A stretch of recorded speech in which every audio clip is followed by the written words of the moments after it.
আসসালামু আলাইকুম এভরিওয়ান। তো সবাইকে মৌলের পর্যায়বৃত্ত ধর্ম রাসায়নিক বন্ধন এই চ্যাপ্টারের ক্লাসে তোমাদের সবাইকে স্বাগতম। তো আমরা যেহেতু অনেক রাতে ক্লাসটা নিচ্ছি, তো আশা করি তোমরা কেউ লাইভে থাকবে না। তো যাই হোক, তোমরা একটু রেকর্ডেড ক্লাসটা দেখে নিও। আশা করি তোমরা A to Z সবগুলো জিনিসই একদম ক্লিয়ারলি বুঝতে পারবা। তাহলে আমরা ক্লাসটা শুরু করে দিলাম। দেখো, অধ্যায়ের নাম হচ্ছে আমাদের মৌলের পর্যায়বৃত্ত ধর্ম ও রাসায়নিক বন্ধন। তো এই চ্যাপ্টারটা হচ্ছে তোমরা যদি ভালো করতে পারবা কীভাবে, এটা একটু বলি। যে এই চ্যাপ্টার ভালো করতে গেলে এখানে অনেক ধরনের জিনিস কিন্তু মুখস্থবিদ্যা পড়াশোনা আছে, যেই জিনিসগুলো তোমাদেরকে একটু মুখস্থ করতে হবে। কারণ ওই জিনিসগুলো যদি মুখস্থ না করো তাহলে কিন্তু তোমরা ওই প্রশ্নগুলোর অ্যান্সার দিতে পারবে না। তো কোন জিনিসগুলো মুখস্থ করতে হবে বা কীভাবে পড়তে হবে, ওই জিনিসগুলো আমি ক্লাসেই তোমাদেরকে ওভারঅল একটা ধারণা দেওয়ার ট্রাই করব। তো সবথেকে বেশি যে জায়গা থেকে প্রশ্নটা আসে বা যে জায়গাগুলো থেকে প্রশ্ন নর্মালি আসে, আমি ওই সবগুলো জিনিস তোমাদেরকে ক্লাসের মধ্যেই কাভার আপ করে দেওয়ার ট্রাই করব। বিভিন্ন ছোটো ছোটো জিনিসগুলো বেশি আসে, তো ওইগুলো আমি তোমাদেরকে ফোকাস দিয়ে পড়াই দিব। এবং এই চ্যাপ্টার থেকে মনে রাখবা যে শঙ্করায়ন থেকে একটা এমসিকিউ নর্মালি আসে। শঙ্করায়ন থেকে প্রতি বছরই একটা প্রশ্ন চলে আসে। তো শঙ্করায়ন টপিকটা একটু ভালো মতো কিন্তু আমাদেরকে পড়তে হবে, কারণ যেহেতু প্রশ্ন আসে তাই একটু ভালো মতো পড়তে হবে। আমি দেখাই দিব তোমাদেরকে শঙ্করায়নের শর্টকাটে কীভাবে মনে রাখা যায়, আমরা এই জিনিসগুলো দেখব। তো আমরা চ্যাপ্টারটা প্রথম থেকে একটু শুরু করি, সিরিয়ালি পড়াশোনা শুরু করি। তো এই যে মৌলের পর্যায়বৃত্ত ধর্ম রাসায়নিক বন্ধন, এটা বললেই প্রথম যে কথাটা মাথায় চলে আসে সেটা হচ্ছে যে পর্যায় সারণীর জনককে, এই কথাটা চলে আসে, প্রথম চলে আসে। তাহলে আমরা যদি একটু করে তোমাদেরকে লিখে দেই যে পর্যায় সারণীর জনককে, পর্যায় সারণীর জনক।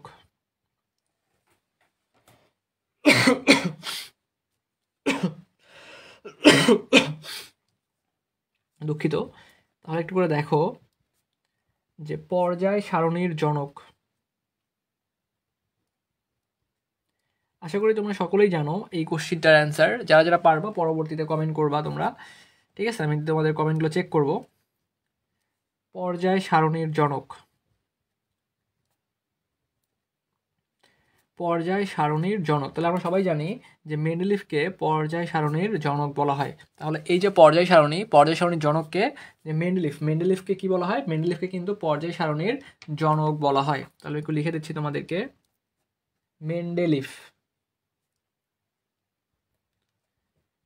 মেন্ডেলিফকে পর্যায় সারণীর জনক বলা হয়। আচ্ছা, এখন একটু করে আমাকে বলো যে এই যে আমাদের পর্যায় সারণী আছে, তো এই পর্যায় সারণীর মধ্যে আমাদের কয়টা মৌল আছে? তাহলে আমরা তো দেখলাম যে পর্যায় সারণীর জনক হচ্ছে মেন্ডেলিফ। এখন কথা হচ্ছে যে পর্যায় সারণীর মধ্যে কয়টা মৌল আছে। এগুলো জাস্ট বেসিক পড়াশোনা, আমরা আগেই পড়ছি। জাস্ট একটু করে তোমাদেরকে লিখে দেই যে পর্যায় সারণীর মধ্যে আমাদের মৌলের সংখ্যা কয়টা আছে। তাহলে পর্যায় সারণীর মধ্যে আমাদের মৌলের সংখ্যা আছে 118টি। তোমরা সবাই জানো যে পর্যায় সারণীর মধ্যে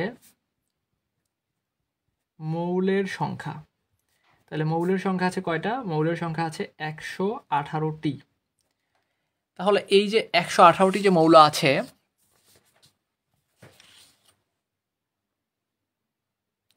তাহলে এই যে 118টা মৌল আছে, এই 118টা মৌলের মধ্যে ধাতু কয়টা, অধাতু কয়টা এবং হচ্ছে অপধাতু কয়টা, এই জিনিসগুলো পরীক্ষায় এমসিকিউ আকারে আসে। তো আমি একটু তোমাদেরকে জিনিসগুলো লিখে দিচ্ছি।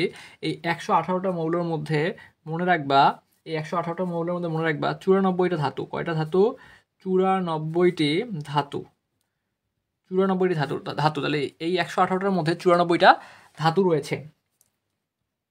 এবং মনে রাখবা ধাতু যদি 94টা হয় তাহলে অধাতু কয়টা? মনে রাখবা যে অধাতু হচ্ছে 18টি। অধাতু হচ্ছে 18টি। তাহলে পরের সঙ্গে জনক হচ্ছে মেন্ডেলিফ, মৌলের সংখ্যা 118টা, ধাতু হচ্ছে 94টা, অধাতু হচ্ছে 18টা। এবং অপধাতু, আরেকটা জিনিস মনে রাখবা, অপধাতু অপধাতু যেটা, এটাকে আবার অনেক সময় অনেক জায়গায় দেখবা বলা আছে উপধাতুও বলা আসছে। তো এই অপধাতুর সংখ্যা আছে আমাদের 6টা। অপধাতুর সংখ্যা আছে 6টা। তো পরীক্ষায় নর্মালি প্রশ্ন আসে, যে প্রশ্নটা আসে সেটা হচ্ছে যে নিচের কোনটি অপধাতু বা নিচের কোনটি উপধাতুর এক্সাম্পল বা উদাহরণ, এই জিনিসটা পরীক্ষায় আসে। খুব ভালো মতো মনে রাখতে হবে। এই যে 6টা আছে, এই 6টা নাম খুব সুন্দর করে মনে রাখতে হবে। তাহলে আমি একটু করে লিখে দিই তোমাকে, 1টা 2টা 3টা 4টা 5টা আর একটা 6টা। তাহলে এই যে অপধাতু 6টা মনে রাখবা, একটা হচ্ছে বোরন, একটা হচ্ছে সিলিকন। তাহলে বোরন, সিলিকন। একটা হচ্ছে আর্সেনিক, তারপরে হচ্ছে অ্যান্টিমনি, টেলুরিয়াম এবং হচ্ছে জার্মেনিয়াম। তাহলে এই যে 1 2 3 4 5 6টা, এই 6টাকে বলা হয় অপধাতু বলা হয়। তাহলে একটা হচ্ছে ব্রোঞ্জ, সিলিকন, আর্সেনিক। আবার বলো, আমার সাথে বলো যে ব্রোঞ্জ, সিলিকন, আর্সেনিক, এন্টিমনি, তারপর হচ্ছে টেলুরিয়াম এবং আরেকটা হচ্ছে জার্মেনিয়াম। তো এই 6টাকে বলা হয় অপধাতু বলা হয়। পরীক্ষায় প্রশ্ন আসে যে নিচের কোনটি অপধাতুর উদাহরণ, তাহলে এই নামগুলো তোমাকে সুন্দর করে মনে রাখতে হবে। তাহলে এখন যদি নর্মাল আরেকটা প্রশ্ন করি যে আমাদের পর্যায় সারণীর প্রথম মৌল কোনটা, আমাদের পর্যায় সারণীর প্রথম মৌল কোনটা, পর্যায় সারণীর প্রথম মৌল কোনটা, একটু পর্যায় সারণী খোলো, একটু পর্যায় সারণীটা খোলো বইয়ের মধ্যে, একটু পর্যায় সারণী বের করলে দেখবা যে পর্যায় সারণীর মধ্যে প্রথম মৌল হচ্ছে আমাদের হাইড্রোজেন। পর্যায় সারণীর মধ্যে প্রথম মৌল কোনটা? হাইড্রোজেন। সবাই তোমরা এটা জানো আশা করি। তাহলে যদি পরীক্ষায় আরেকটা প্রশ্ন করে যে পর্যায় সারণীর শেষ মৌল কোনটা,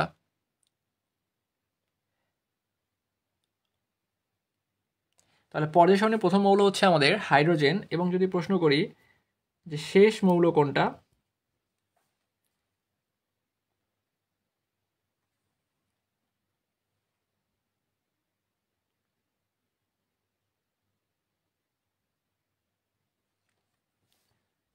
তাহলে শেষ মৌল হবে আমাদের, দেখো শেষ মৌলটা হচ্ছে আমাদের, তাহলে প্রথম মৌল কোনটা বললাম? প্রথম মৌল হচ্ছে আমাদের হাইড্রোজেন, একটু করে দেখো। এবং শেষ মৌল হচ্ছে ওগানেসেন, শেষ মৌল হচ্ছে ওগানেসেন। এটা হচ্ছে 100, হাইড্রোজেন কিন্তু 1, আর এটা হচ্ছে 118। এটা হচ্ছে ওজি মানে কি এখানে? ওজি মানে হচ্ছে এখানে ওগানেসেন। তাহলে প্রথম মৌল হচ্ছে হাইড্রোজেন এবং শেষ মৌল হচ্ছে আমাদের এখানে ওগানেসেন। তাহলে আশা করি এই বেসিক জিনিসপাতিগুলো তোমরা সব বুঝতে পারছো। তাহলে আরেকটা করে বলো তো আমাকে একটু করে, যে পর্যায় সারণীতে কয়টা গ্রুপ আছে এবং কয়টা পর্যায় আছে? তোমরা সকলেই জানো যে পর্যায় সারণীর মধ্যে 7টা পর্যায় আছে। পর্যায় আছে কয়টা? পর্যায় সারণীর মধ্যে পর্যায় আছে কিন্তু কয়টা? 7টি পর্যায় আছে, 7টি। এবং গ্রুপ আছে কয়টা? গ্রুপ আছে হচ্ছে 18টি, গ্রুপ আছে 18টি। তাহলে 7টা পর্যায় রয়েছে এবং 18টা গ্রুপ রয়েছে। তো এখন আমাদের যে জিনিসগুলো জানতে হবে, এই গ্রুপগুলো থেকে কিছু প্রশ্ন নর্মালি চলে আসে, কিছু ইম্পর্টেন্ট ডাটা আছে যে জিনিসগুলো চলে আসে, আমি ওই জিনিসগুলো একটু করে লিখে দিচ্ছি। এখান থেকে কিছু ইম্পর্টেন্ট ডাটা আছে যেগুলো আমাদের ভর্তি পরীক্ষায় চলে আসে। এই যে আমাদের গ্রুপ 1, এখান থেকে একটু করে জানতে হবে যে গ্রুপ 1-এর, একটু করে জানতে হবে গ্রুপ 1 থেকে একটা ইনফো জানতে হবে, সেটা হচ্ছে যে গ্রুপ 1-কে কি বলা হয়? গ্রুপ 1-কে বলা হয় ক্ষার ধাতু বলা হয়। কি বলা হয়? এই গ্রুপ 1-কে বলা হয় ক্ষার ধাতু। গ্রুপ 1-কে বলা হয় ক্ষার ধাতু বলা হয়। তারপর যদি গ্রুপ 2 এর মধ্যে যাই আমরা, গ্রুপ 2-কে কি বলা হয়? গ্রুপ 2-কে বলা হয় মৃৎক্ষার ধাতু বলা হয়। গ্রুপ 1-কে বলা হয় ক্ষার ধাতু এবং গ্রুপ 2-কে বলা হয় মৃৎক্ষার ধাতু। এগুলো পরীক্ষায় চলে আসে যে পর্যায় সারণীর গ্রুপ 1-কে আমরা কি বলি, গ্রুপ 2-কে আমরা কি নামে ডাকি, এগুলো পরীক্ষা আসে। গ্রুপ 1-কে ক্ষার ধাতু বলা হয়, গ্রুপ 2-কে বলা হয় মৃৎক্ষার ধাতু বলা হয়। এরপর আমরা চলে যাব গ্রুপ 15-র মধ্যে।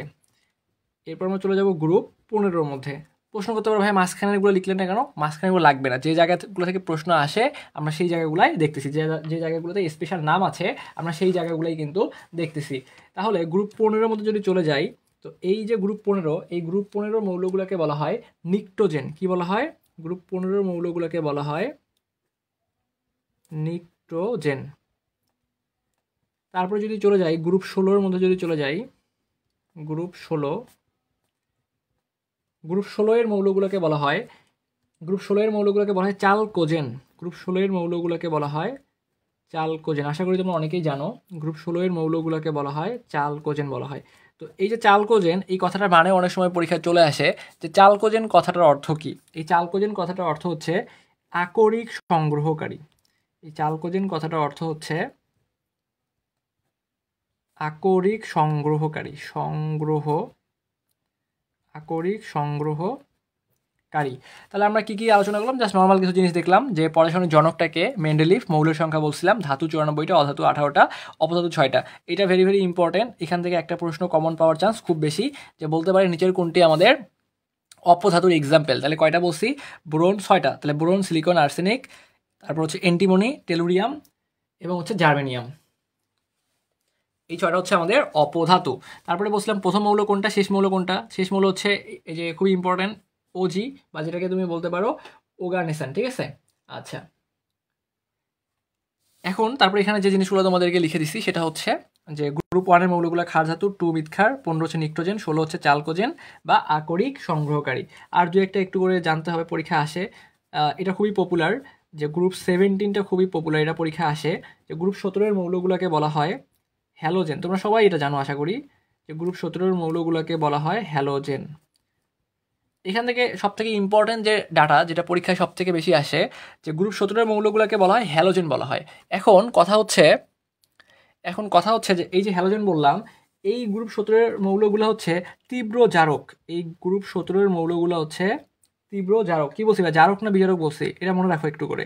এটা এমসিকিউতে আসে, এটা দুই এক বছর পরপরই চলে আসে, যে গ্রুপ 17 এর মৌলগুলা কি তীব্র জারক নাকি বিজারক। তাহলে গ্রুপ 17 এর মৌলগুলো হচ্ছে তীব্র জারক। গ্রুপ 17 এর মৌলগুলো মনে রাখবা তীব্র জারক। এবং এই যে গ্রুপ 17 এর যে মৌলগুলো আছে, এই মৌলগুলা তীব্র জারক। আচ্ছা,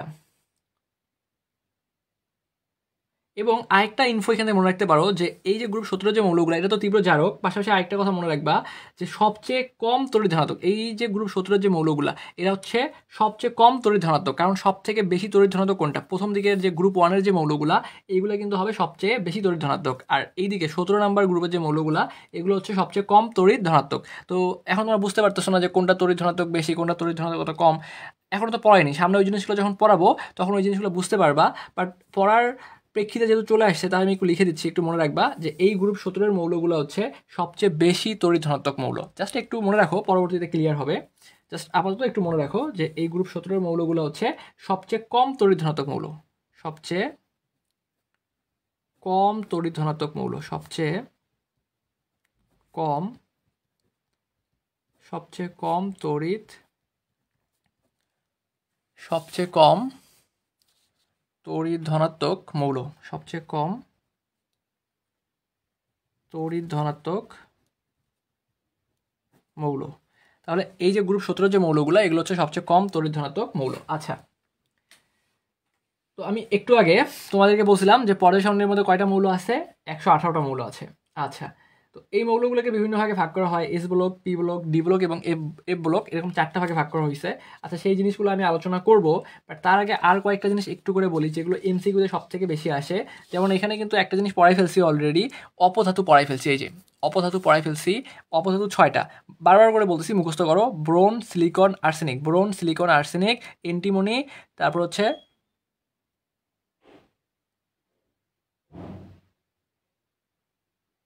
তাহলে একটু করে দেখো, boron, silicon, arsenic, antimony, tellurium এবং হচ্ছে জার্মেনিয়াম, এই 6টা কিন্তু হচ্ছে আমাদের অপধাতু বা উপধাতুর এক্সাম্পল। তো এবার আমাদেরকে যে জিনিসটা মনে রাখতে হবে সেটা হচ্ছে, দেখো একটু করে এখানে কয়েকটা জিনিস লিখে নাও। এই কয়েকটা জিনিস তোমাদের পরীক্ষায় আসার চান্স খুবই বেশি, আমি একটু লিখে দিচ্ছি তোমাদেরকে। সেটা হচ্ছে অভিজাত ধাতু। সবাই একটু লিখো যে অভিজাত ধাতু। এটা পরীক্ষা আসতে পারে যে অভিজাত ধাতুর এক্সাম্পল, যেমন আমরা এখানে পড়লাম কি, এখানে পড়ছি অপধাতুগুলা পড়ছি, এখানে অপধাতুগুলা পড়ছি। তো এর সাথে রিলেটেড পড়াশোনাগুলো আসতে পারে। অভিজাত ধাতু পরীক্ষা আসতে পারে, যে অভিজাত ধাতু কোনগুলা। তারপরে আসতে পারে যে মুদ্রা ধাতু কোনগুলা, এগুলা সব থেকে বেশি আসে। অভিজাত ধাতু কোনগুলো, মুদ্রা ধাতু কোনগুলো। তারপরে আসতে পারে যে নিকৃষ্ট ধাতু কোনগুলো, নিকৃষ্ট ধাতু কোনগুলো। আচ্ছা, তাহলে একটু করে দেখো যে অভিজাত ধাতু, ঠিক আছে ঠিক আছে। তাহলে অভিজাত ধাতু কোনগুলা? এটা হচ্ছে তোমার সিলভার, তারপর হচ্ছে গোল্ড এবং হচ্ছে প্লাম্বাম। এই তিনটা জাস্ট নাম মনে রাখো, সিলভার, গোল্ড এবং হচ্ছে প্লাম্বাম, এই তিনটা হচ্ছে অভিজাত ধাতু। তাহলে অভিজাত ধাতু কয়টা আছে? 3টা আছে। একটা হচ্ছে সিলভার, একটা হচ্ছে গোল্ড, আর একটা হচ্ছে প্লাম্বাম। তো এইটার সাথে এই মুদ্রা ধাতুর মিল আছে, জন্য আমি পাশাপাশি লিখছি। দেখো কিরকম মিল আছে। অভিজাত ধাতু হচ্ছে সিলভার, গোল্ড, প্লাম্বাম।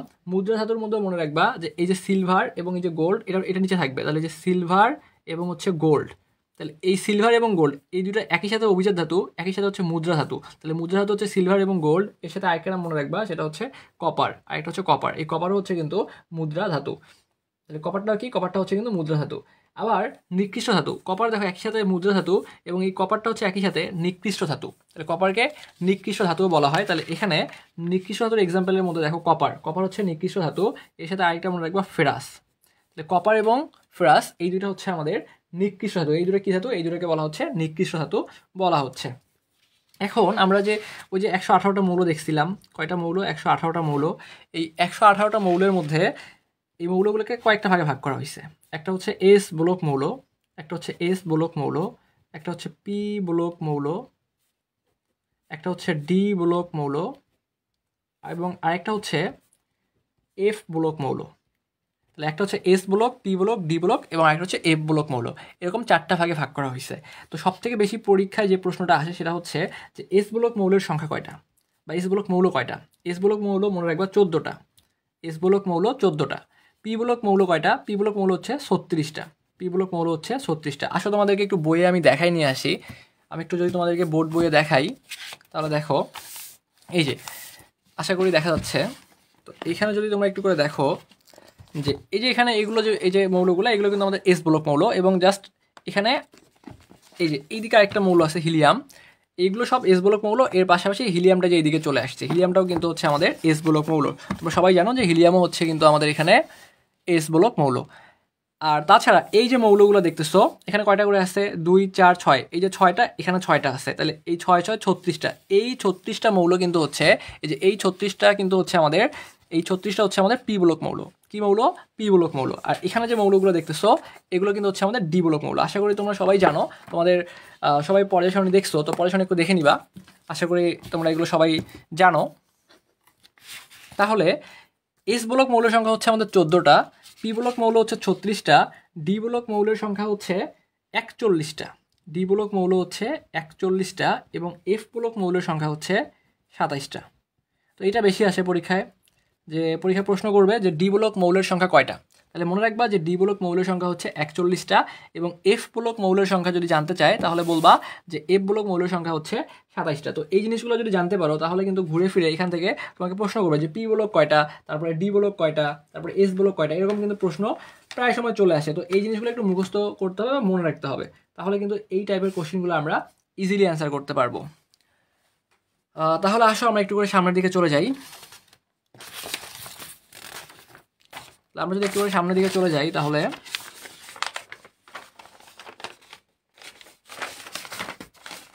আচ্ছা, তাহলে আমরা একটু করে সামনের দিকে চলে যাই। এবার আমাদেরকে যেটা জানতে হবে, এখান থেকেও পরীক্ষায় অনেক সময় প্রশ্ন চলে আসে, সেটা হচ্ছে কর্ণ সম্পর্ক। আমরা এবার একটু করে পড়ব কর্ণ সম্পর্ক। কর্ণ সম্পর্ক, তো এটা কিরকম জিনিস? ধরো তোমাকে একটা মৌল বললো, তোমাকে বললো যে একটা মৌল মনে করো যে বললো বোরন, একটা মৌল বললো যে এই বোরন মৌলটার সাথে কার কর্ণ সম্পর্ক রয়েছে। তাহলে বোরনের পারমাণবিক সংখ্যা কত? আমরা সবাই জানি যে hydrogen, helium, lithium, beryllium, boron. তার মানে বোরনের পারমাণবিক সংখ্যা হচ্ছে 5। আচ্ছা, তো আমরা একটু এই জায়গায় পড়ে যাচ্ছি। তো বেসিক ব্যাপারটা হচ্ছে যে তোমাকে যে মৌলের কর্ণ সম্পর্ক বের করতে বলবে, প্রশ্নে যে মৌলের কর্ণ সম্পর্ক বের করতে বলবে তার পারমাণবিক সংখ্যা, এখানে তো এটা তোমাকে মুখস্থ রাখতে হবে পারমাণবিক সংখ্যা। তো তার পারমাণবিক সংখ্যা যদি দেখো একটু করে, আমি একটু লিখে দিই তাহলে তোমাদের বুঝতে সুবিধা হবে। আমি একটু লিখে দিই। দেখো, যে মৌলের কর্ণ সম্পর্ক বের করতে হবে, যে মৌলের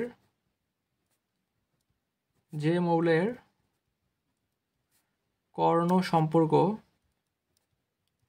যে মৌলের কর্ণ সম্পর্ক বের করতে বলবে,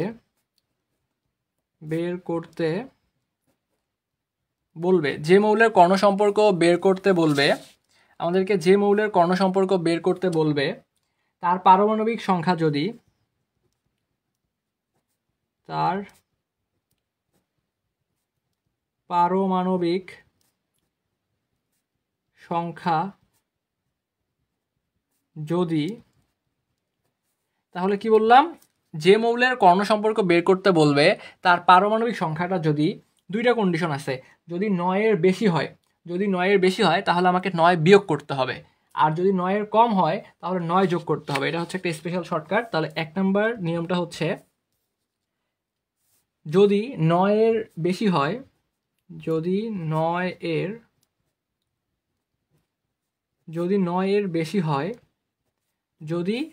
বেশি হয় তাহলে কি করতে হবে? 9 বিয়োগ করতে হবে। এই যে 9-এর বেশি হয় তাহলে কি করব? 9 বিয়োগ করব। 9-এর বেশি হইলে 9 বিয়োগ করব, 9-এর বেশি হলে 9 বিয়োগ করব। আর 2 নম্বর নিয়মটা হচ্ছে যদি 9 এর কম হয়, 9 এর কম হলে 9 এর কম হলে 9, তো 9 এর কম হলে কি করব? 9 এর যদি কম হয় তাহলে হচ্ছে 9 যোগ করব। 9 এর কম হলে 9 যোগ করব। তাহলে আমরা এখানে যে জিনিসটা দেখলাম সেটা হচ্ছে যে কর্ণ সম্পর্ক বের করার সিস্টেমটা আমরা এখানে দেখতেছি। যে মৌলের কর্ণ সম্পর্ক আমাদেরকে বের করতে বলবে তার পারমাণবিক সংখ্যাটা যদি 9 এর বেশি হয়, 9 এর বেশি হলে কি করব? 9 বিয়োগ করব। যেমন এখানে বোরনের কথা বলছে, তাহলে বোরনের ক্ষেত্রে 5, তার মানে কি 9 এর কম হয়েছে, তাহলে 9 এর কম হইলে 9 যোগ করব, আবার 9 এর বেশি হইলে 9 বিয়োগ করব। তাহলে আমরা যদি এটাকে এক্সাম্পল হিসেবে নেই তাহলে দেখো কি আসে। আমরা যদি বোরনের কথা চিন্তা করি তাহলে বোরনের পারমাণবিক সংখ্যা হচ্ছে 5, যেহেতু এটা 9 এর থেকে কম, তার মানে কি করতে হবে? 9 যোগ করতে হবে। তাহলে 5 এর সাথে আমি কি করব? আমি 9 যোগ করব। 5 এর সাথে আমি 9 যোগ করব। তাহলে 5 এর সাথে 9 যোগ করলে চলে আসতেছে 14। তাহলে এই যে 14 এখন কার পারমাণবিক সংখ্যা বলো তো? 14 হচ্ছে সিলিকনের পারমাণবিক সংখ্যা। আমরা সবাই জানি যে সিলিকনের পারমাণবিক সংখ্যা হচ্ছে 14। তার মানে এই বোরনের সাথে কিন্তু এখানে আমার দেখো এই বোরনের সাথে কিন্তু সিলিকনের কর্ণ সম্পর্ক বিদ্যমান। তাহলে এমসিকিউ আসতে পারে যে বোরনের সাথে কার কর্ণ সম্পর্ক বিদ্যমান। তাহলে আমি কিন্তু এইভাবে ক্যালকুলেশন করে বলতে পারবো যে বোরনের সাথে সিলিকনের কর্ণ সম্পর্ক বিদ্যমান। তো আমরা যদি আরেকটা এক্সাম্পল একটু প্র্যাকটিস করি, ধরো আমাকে বললো সোডিয়ামের কথা বললো, তার মানে সোডিয়ামের পারমাণবিক সংখ্যা হচ্ছে 11। তাহলে এই যে 11 এটা হচ্ছে 9 এর থেকে বেশি, তার মানে কি করতে হবে? 9 বিয়োগ করতে হবে, কারণ এই যে বলছি 9 এর বেশি হইলে 9 বিয়োগ করব। তাহলে 11 থেকে যদি 9 বিয়োগ করি চলে আসতেছে 2। এখন 2 কার পারমাণবিক সংখ্যা? 2 হচ্ছে হিলিয়ামের পারমাণবিক সংখ্যা হচ্ছে 2। তার মানে সোডিয়ামের সাথে হিলিয়ামের কর্ণ সম্পর্ক বিদ্যমান বা কর্ণ সম্পর্ক রয়েছে। তাহলে কার সাথে কার কর্ণ সম্পর্ক রয়েছে এটা কিন্তু আমরা ইজিলি এইভাবে বের করতে পারি। তো আমরা যদি একটু বিগত বছরে দুইটা প্রশ্ন দেখি তাহলে হয়তো বা আমরা জিনিসটা বুঝতে পারবো। তো আমরা যদি একটা প্রশ্ন সমাধান করি, আমরা যদি 1 নম্বর প্রশ্নটার দিকে একটু তাকাই, কি বলছে এখানে? নিচের কোন জোড়াটিতে কর্ণ সম্পর্ক আছে? তো এখানে দিচ্ছে বোরন এবং অ্যালুমিনিয়াম, দেখি তো আছে কিনা। তাহলে বোরন কত? একটু আগে তো বের করলাম, এটা তো দেখা লাগবে না আশা করি। তারপর একটু দেখো যে বোরন হচ্ছে 5, তাহলে বোরন যদি 5 হয় তাহলে 9 এর কম, তার মানে কি করতে হবে? 9 যোগ করতে হবে। যদি 9 যোগ করি তাহলে আসতেছে 14 হচ্ছে সিলিকনের পারমাণবিক সংখ্যা। এখানে দিচ্ছে অ্যালুমিনিয়াম 13, তার মানে এই অপশনটা আমাদের হবে না। তারপরে ফসফরাস এবং অক্সিজেন দিচ্ছে, ফসফরাস হচ্ছে 15, তার 9 এর থেকে বেশি, তার মানে 9 বিয়োগ করব। তাহলে 9 থেকে 15 বিয়োগ করলে 6 চলে আসতেছে।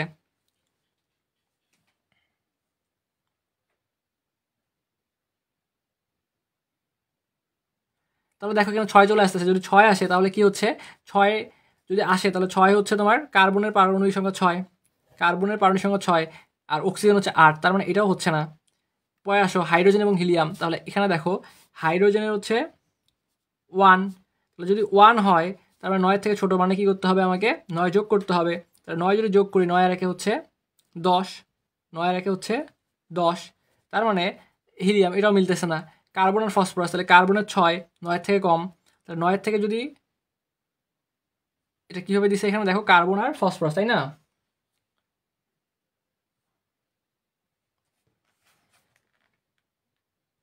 আচ্ছা দেখো এখানে হচ্ছে যেহেতু 6, তারা 9 থেকে কম, তার মানে কী করতে হবে? 9 যোগ করতে হবে। যদি 9 যোগ করি তাহলে 9 6 15, তাহলে ফসফরাসের পারমাণবিক সংখ্যা হচ্ছে 15। তাহলে এখানে এই যে আমাদের কার্বনের সাথে কিন্তু ফসফরাসের কর্ণ সম্পর্ক রয়েছে, আমরা ইজিলি দেখতে পাচ্ছি কার্বনের সাথে ফসফরাসের কর্ণ সম্পর্ক রয়েছে। তার মানে এই কোশ্চিনে কিন্তু অ্যান্সারটা হবে আমার ঘ নাম্বার। আশা করি তোমরা সবাই বুঝতে পারছো। তাহলে পরবর্তী কোশ্চিনটার একটু অ্যান্সারটা করো দেখি, যে নিচের কোন মৌলটি অধাতু? আমি ক্লাসের শুরুতেই পড়াইছিলাম যে নিচের কোন মৌলটি অধাতু বলতে পারে অথবা তোমাকে বলতে পারে উপধাতু বলতে পারে। এখানে কোন মৌলটা আমাদের অধাতু বা উপধাতু হবে বলো তো? আমি কিন্তু তোমাদেরকে ক্লাসের শুরুতেই এই জিনিসটা পড়াইছিলাম। দেখো ক্লাসের শুরুতেই পড়াইছিলাম এই যে 6টা মৌল কিন্তু হচ্ছে আমার অধাতু বা উপধাতু। তো এখানে দেখো এই যে এসবি মানে কি? এন্টিমনি। তাহলে যেখানে এই যে এসবি আমাদের কিন্তু আছে, এই এসবিটা আছে এখানে, তার মানে এই এসবিটা হচ্ছে কিন্তু আমার এখানে উপধাতু। তাহলে পরবর্তী কোশ্চেনটা দেখো, বলছে আয়নীকরণ শক্তি, তারপরে কোশ্চেনটা পর্যাবৃত্ত ধর্ম। তো এগুলো তো এখনো পড়ি নেই, তাহলে এই জিনিসগুলো এখনো পড়ি নি, তার মানে এগুলো এখন আমরা অ্যান্সার করতে পারবো না। তো আমরা একটু আগে ব্যাখ্যাগুলো পড়ি বা বেসিকগুলো একটু করে পড়ি, তারপর আমরা ওই কোশ্চেনগুলো অ্যান্সার দেওয়ার ট্রাই করব। তাহলে আসো আমরা একটু করে সামনের দিকে চলে যাই। আচ্ছা, তো আমরা এবার পর্যায়বৃত্ত ধর্ম নিয়ে একটু পড়াশোনা করব। আমরা যেহেতু মৌলের পর্যায়বৃত্ত ধর্ম পড়তেছি, আমাদেরকে বিভিন্ন মৌলের এখন পর্যায়বৃত্ত ধর্ম নিয়ে পড়তে হবে। আচ্ছা, আমরা যদি একটু পর্যায়বৃত্ত ধর্ম নিয়ে পড়াশোনা করি। পর্যাবৃত্ত ধর্ম,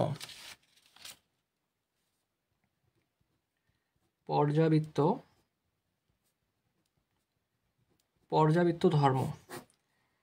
এখন দেখো, পর্যাবৃত্ত ধর্ম কিন্তু অনেকগুলো আছে, যেমন হচ্ছে পরমাণুর আকার, ধাতব বৈশিষ্ট্য, তারপর হচ্ছে ইলেকট্রন আসক্তি, আয়নীকরণ শক্তি, তড়িৎ ঋণাত্মকতা। তো এই জিনিসগুলো আমাদের কি জানতে হবে? এই জিনিসগুলো অনেক কঠিনভাবে মানে বোঝানো যায়, বা অনেক মানে বিভিন্নভাবে এগুলো বোঝানো যায়। তো আমি তোমাদেরকে একদম সহজ সাবলীল ভাষায় যতটুকু তোমাদের লাগবে এডমিশনের জন্য ঠিক ততটুকুই তোমাদেরকে পড়াই দিচ্ছি। যে এখান থেকে পরীক্ষায় তোমার লাগবে, বা এখান থেকে এমসিকিউ আসবে, বলবে যে নিচের কোন মৌলটা আয়নীকরণ শক্তি বেশি, কোনটার কম, তারপরে কোনটা তড়িৎ ঋণাত্মকতা বেশি, কোনটার কম, এই জাতীয় প্রশ্নগুলো আসবে। তো এই জিনিসগুলো পারার জন্য খুব বেশি কিছু দরকার নাই। তোমাকে যে জিনিসটা লাগবে বা যে জিনিসটা বুঝতে হবে সেটা হচ্ছে যে বাম থেকে ডানে গেলে কোনটা বাড়তেছে, আবার বাম থেকে ডানে গেলে কোনটা কমতেছে, এই জিনিসটা বুঝতে হবে। তো এই জিনিসগুলো আমি তোমাদেরকে একটু সুন্দর করে লিখে দিচ্ছি। যে পর্যায়বৃত্ত ধর্মর ক্ষেত্রে আমরা দেখবো আগে যে একই পর্যায়ে যদি আমি বাম থেকে ডানে যাই, বাম থেকে যদি ডানে যাই, তাহলে কোন জিনিসটা কমতেছে বা হ্রাস পাইতেছে, এটা আমি তোমাদেরকে সুন্দর করে একটু করে লিখে দিচ্ছি। একটু করে দেখো। প্রথমত আমরা শিখব যে একই পর্যায়ে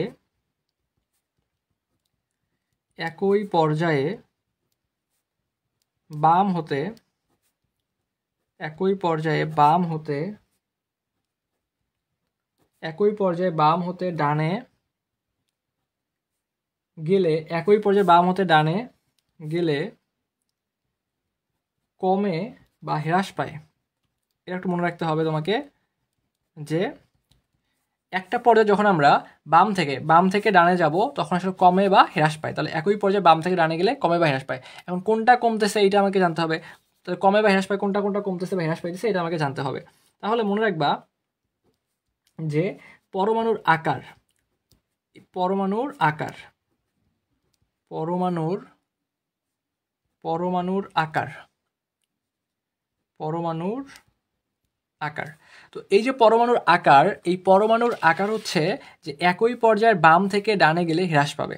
তাহলে এখানে আরেকটা জিনিস মনে রাখবা, যখন পরমাণুর আকারের কথা বলতেছি এবং বললাম কি যে একই পর্যায়ে বাম থেকে ডানে গেলে এটা হ্রাস পাইতেছে, তাহলে বাম থেকে ডানে যদি হ্রাস পায় তাহলে ওই পর্যায়ে যদি উপর থেকে নিচে আসি তাহলে উল্টাটা হবে। উল্টাটা কীরকম? বৃদ্ধি পাবে। তাহলে একই পর্যায়ে বাম থেকে ডানে গেলে যদি হ্রাস পায় তাহলে উপর থেকে নিচে আসলে বৃদ্ধি পাবে। আমাদের সবগুলা মনে রেখে মাথার মধ্যে এলোমেলো করা যাবে না, আমাদের একটা করে মনে রাখবো আর একটাকে উল্টাই দিয়ে বের করে ফেলবো। তাহলে এখানে যদি বলে যে একই পর্যায়ে বাম থেকে ডানে গেলে কমে বা হ্রাস পায়, তাহলে পরমাণুর আকার এই দিকে আমি যতই যাব ততই হ্রাস পাবে। আবার যদি নিচের দিকে নামি তাহলে কি হবে? বৃদ্ধি পাবে। জাস্ট এতটুকু মনে রাখলে হবে। তাহলে পরমাণুর আকার সবগুলো জিনিস আমি অ্যাটাচ করে লিখে দেই। একটা হচ্ছে পরমাণুর আকার, একটা হচ্ছে ধাতব বৈশিষ্ট্য, একটা হচ্ছে ধাতব বৈশিষ্ট্য, তড়িৎ ধনাত্মকতা, তড়িৎ ধনাত্মকতা তড়িৎ ধনাত্মকতা এবং হচ্ছে দ্রাব্যতা। তাহলে এই কয়েকটা জিনিস হচ্ছে একই পর্যায়ে বাম থেকে ডানে গেলে কমে বা হ্রাস পায়। তাহলে যদি বাম থেকে ডানে গেলে কমে বা হ্রাস পায় তাহলে উপর থেকে নিচে আসলে বৃদ্ধি পাবে। এখানে আরেকটা জিনিস মনে রাখবা, এই যে তড়িৎ ধনাত্মকতা, আমি কি বলছি এখানে যে তড়িৎ ধনাত্মকতার ক্ষেত্রে কি বলছি যে একই পর্যায়ে বাম থেকে ডানে গেলে এটাও হ্রাস পাবে। তাহলে কোন মৌল, পরীক্ষায় সব থেকে বেশি প্রশ্নটা মানে কমন প্রশ্ন একটা আসে যে কোন মৌলের তড়িৎ ধনাত্মকতা সব থেকে বেশি। তাহলে এ যদি এই দিকে যায় তাহলে কি হচ্ছে? তার তড়িৎ ধনাত্মকতা হ্রাস পাচ্ছে। তাহলে এই দিকে গেলে যদি হ্রাস পায় তাহলে উপর থেকে নিচে আসলে বৃদ্ধি পাবে। তার মানে গ্রুপ ওয়ানের যে মৌলগুলো আছে সেই মৌলগুলার তড়িৎ ধনাত্মকতা কিন্তু সব থেকে বেশি হবে। গ্রুপ ওয়ানের মৌলগুলোর ক্ষেত্রে তড়িৎ ধনাত্মকতা সব থেকে বেশি হবে। এটা একটু লিখে রাখতে পারো যে গ্রুপ ওয়ান এর মৌলগুলার সবচেয়ে বেশি তড়িৎ ধনাত্মক। গ্রুপ ওয়ান এর মৌলগুলো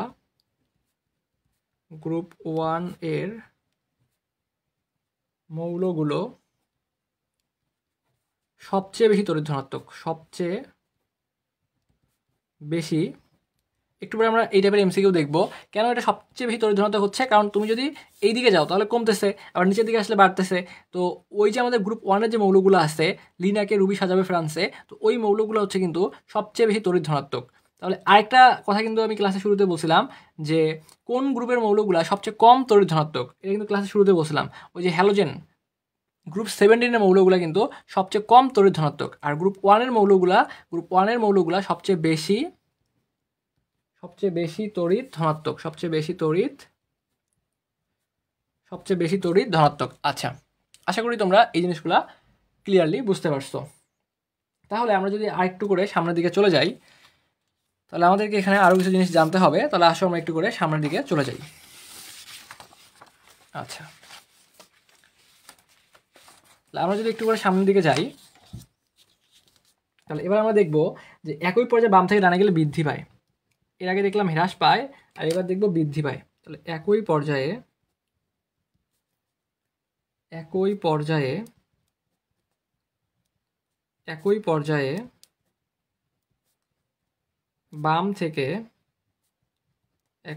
বাম থেকে ডানে গেলে বৃদ্ধি পায়। তাহলে কি বলছে যে একই পর্যায়ে বাম থেকে ডানে গেলে বৃদ্ধি পায়। তাহলে কোনটা কোনটা জিনিস এখন বৃদ্ধি পাইতেছে এটা আমাদেরকে জানতে হবে, যে কে কে আসলে বৃদ্ধি পাইতেছে। তার মধ্যে প্রথমেই আছে হচ্ছে আয়নীকরণ শক্তি। এই আয়নীকরণ শক্তি একই পর্যায়ে বাম থেকে ডানে গেলে বৃদ্ধি পাবে। তোমাদের সবগুলো জিনিসই বুঝাই দিব যখন এমসিকিউ সমাধান করবো, একটু পরে প্রত্যেকটা জিনিস ক্লিয়ারলি বুঝতে পারবা। একটু করে দেখো যে আয়নীকরণ শক্তি তাহলে একই পর্যায়ে বাম থেকে ডানে গেলে বৃদ্ধি পাবে, এরকম প্রথমটা হচ্ছে আয়নীকরণ শক্তি। 2 নম্বর হচ্ছে ইলেকট্রন আসক্তি।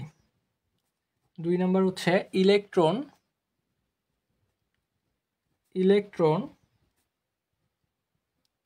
আসক্তি। একটা হচ্ছে আয়নীকরণ শক্তি, একটা হচ্ছে ইলেকট্রন আসক্তি। তারপর মনে রাখবা তড়িৎ ঋণাত্মকতা।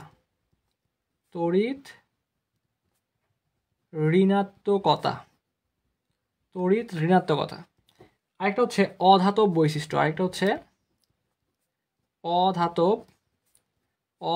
বৈশিষ্ট্য। এই যে জিনিসগুলো আমি লিখলাম, এই জিনিসগুলো কি হচ্ছে একই পর্যায়ে বাম থেকে ডানে গেলে বৃদ্ধি পাবে।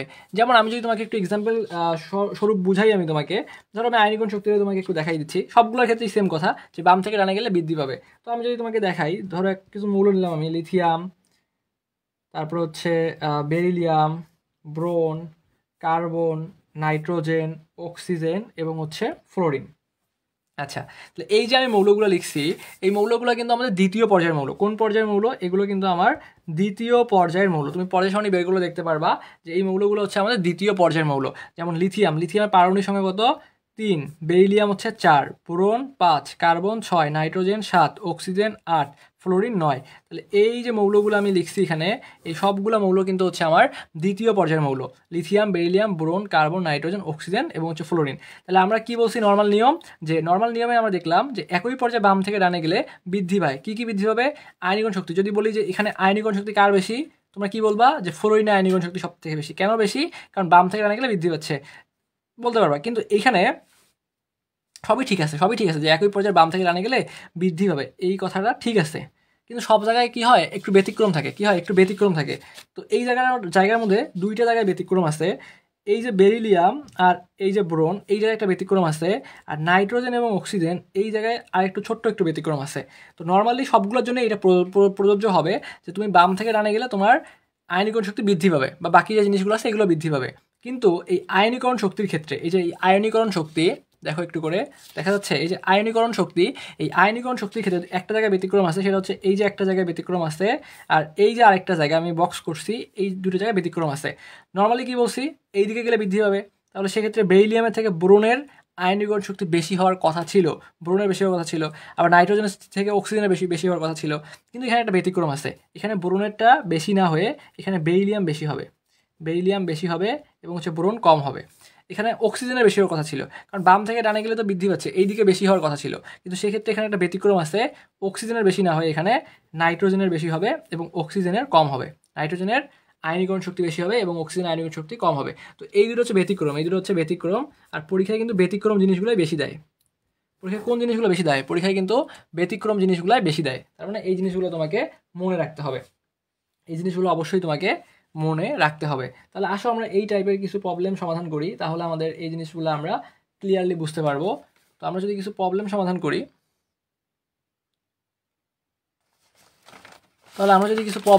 করি, দেখো 4 নম্বরের কোশ্চেনটা আগে আমরা একটু দেখি যে এখানে কি বলছে যে নিচের কোনটি পর্যাবৃত্ত ধর্ম নয়? Atomic radius, electronegativity, electron affinity এবং হচ্ছে মেল্টিং টেম্পারেচার। তো এই যে অ্যাটমিক রেডিয়াস মানে কি, এখানে পারমাণবিক ব্যাসার্ধ, রেডিয়াস মানে ব্যাসার্ধ বোঝাচ্ছে এখানে। ইলেকট্রোনেগেটিভিটি মানে তড়িৎ ঋণাত্মকতা, এটা মানে বোঝাচ্ছে তড়িৎ ঋণাত্মকতা, তড়িৎ ঋণাত্মকতা, ঠিক আছে। তারপর হচ্ছে দেখো ইলেকট্রন অ্যাফিনিটি, মেল্টিং এই যে মেল্টিং টেম্পারেচার, এই যে মেল্টিং মানে টেম্পারেচার মানে গলনাঙ্ক এবং স্ফুটনাঙ্ক বোঝাচ্ছে এখানে। তার মানে গলনাঙ্ক দেখো, কোথাও যদি দেখো যে গলনাঙ্ক এবং হচ্ছে স্ফুটনাঙ্কের কথা বলা আছে, স্ফুটনাঙ্ক, এই গলনাঙ্ক এবং স্ফুটনাঙ্ক এগুলো কিন্তু তোমার পর্যাপিত ধর্ম নয়। কারণ আমরা কি দেখলাম, তড়িৎ ঋণাত্মকতা, তারপর হচ্ছে আয়নীকরণ শক্তি, এই জিনিসগুলো হচ্ছে আমাদের পর্যাপিত ধর্ম, তাই না? তাহলে এই তিনটে হচ্ছে আমাদের পর্যাপিত ধর্ম, যে atomic radius, electronegativity, electron affinity, ঠিক আছে। কিন্তু এই মেল্টিং টেম্পারেচার কিন্তু আমাদের পর্যাপিত ধর্ম নয়, এটা একটু মনে রাখতে হবে। তাহলে এটা হচ্ছে আমাদের কারেক্ট অ্যান্সার।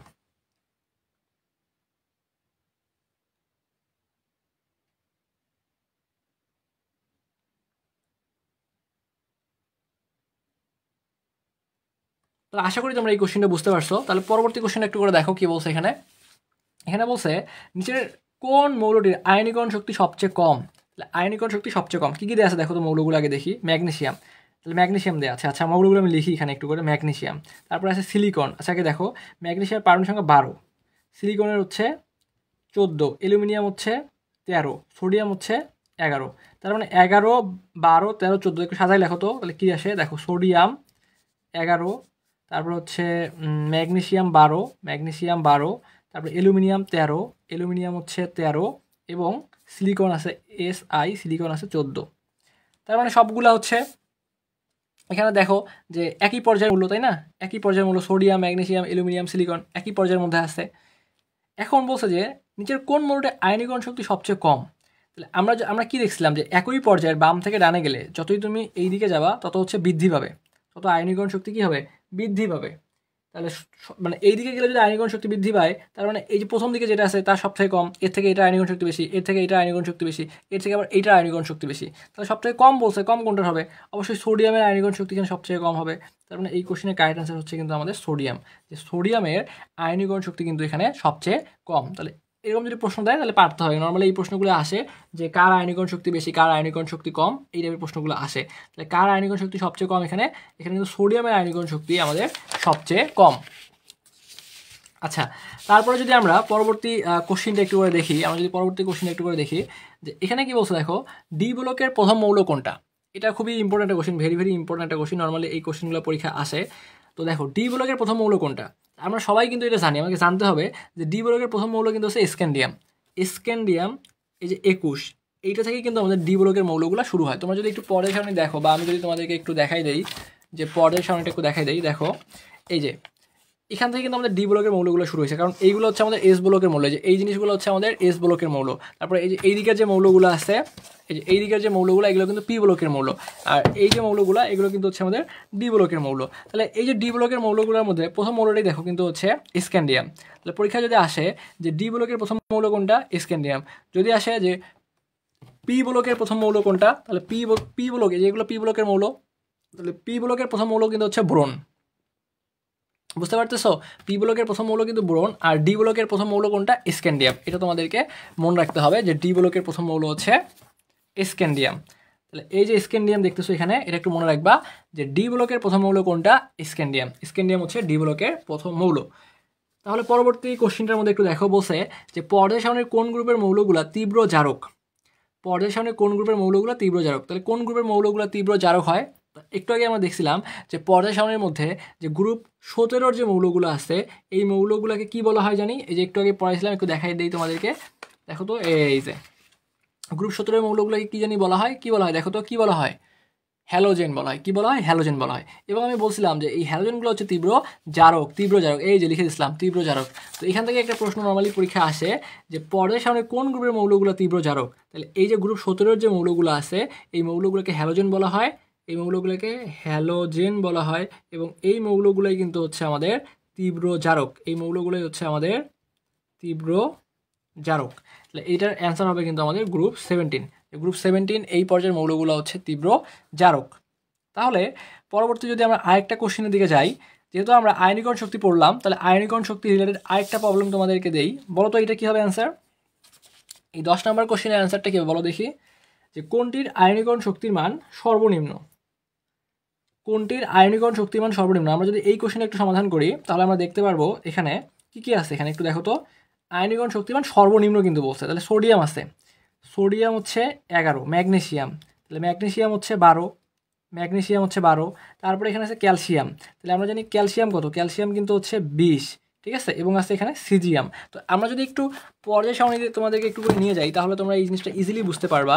এইখানে দেখো তৃতীয় পর্যায়ে দুইটা মৌল তোমাদেরকে দিছে, সেটা হচ্ছে যে সোডিয়াম এবং ম্যাগনেসিয়ামের কথা বলছে। এখানে সোডিয়াম এবং ম্যাগনেসিয়ামের কথা বলছে। তাহলে আমরা জানি একই পর্যায়ে বাম থেকে ডানে গেলে পারমাণবিক সংখ্যা আয়নীকরণ শক্তি বৃদ্ধি পায়। তাহলে এই সোডিয়াম এবং ম্যাগনেসিয়ামের মধ্যে কার আয়নীকরণ শক্তি সবচেয়ে কম? যদি প্রশ্ন কমের কথা বলছে, যে সর্বনিম্ন কথা বলছে, যে কার আয়নীকরণ শক্তিমান সর্বনিম্ন, তাহলে এই দুটোর মধ্যে সোডিয়ামের সবচেয়ে কম। কিন্তু এখানে তো শেষ না, আরও আছে। কে আছে? ক্যালসিয়াম এবং সিজিয়াম।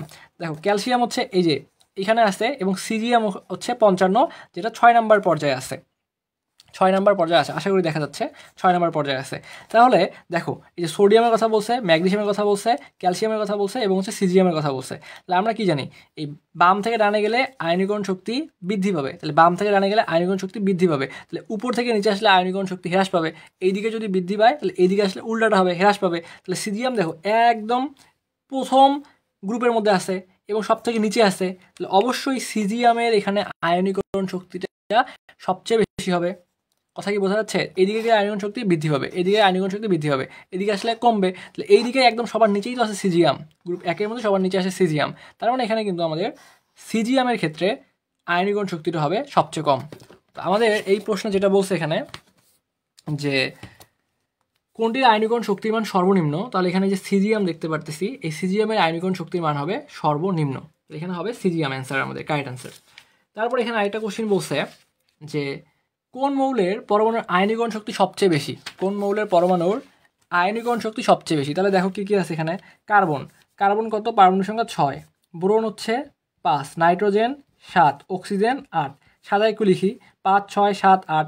তাহলে হচ্ছে বোরন, কার্বন, নাইট্রোজেন, অক্সিজেন। তাহলে এই কয়েকটা মৌলের কথা বলছে, যে বোরন হচ্ছে 5, কার্বন 6, নাইট্রোজেন 7, অক্সিজেন 8। তাহলে আমাকে বলছে কোন মৌলের পরমাণুর আয়নীকরণ শক্তি সবচেয়ে বেশি। তাহলে আয়নীকরণ শক্তিটা কার সবচেয়ে বেশি হবে? আমরা দেখছিলাম যে একই পর্যায়ে বাম থেকে ডানে গেলে আয়নীকরণ শক্তি বৃদ্ধি পায়, আয়নীকরণ শক্তি বৃদ্ধি পায়। তো সেই হিসেবে এখানে অক্সিজেনের কিন্তু আয়নীকরণ শক্তি বেশি হওয়ার কথা। কিন্তু আমরা একটু দেখছিলাম যে এই যে নাইট্রোজেন এবং অক্সিজেন, এই জায়গাটা ব্যতিক্রম রয়েছে। কি রয়েছে এই জায়গাটায়? এই জায়গাটায় কিন্তু ব্যতিক্রম রয়েছে। নর্মালি অক্সিজেনের আয়নীকরণ শক্তি কিন্তু এখানে সবচেয়ে বেশি হওয়ার কথা ছিল, কিন্তু এটা হবে না। কেন হবে না?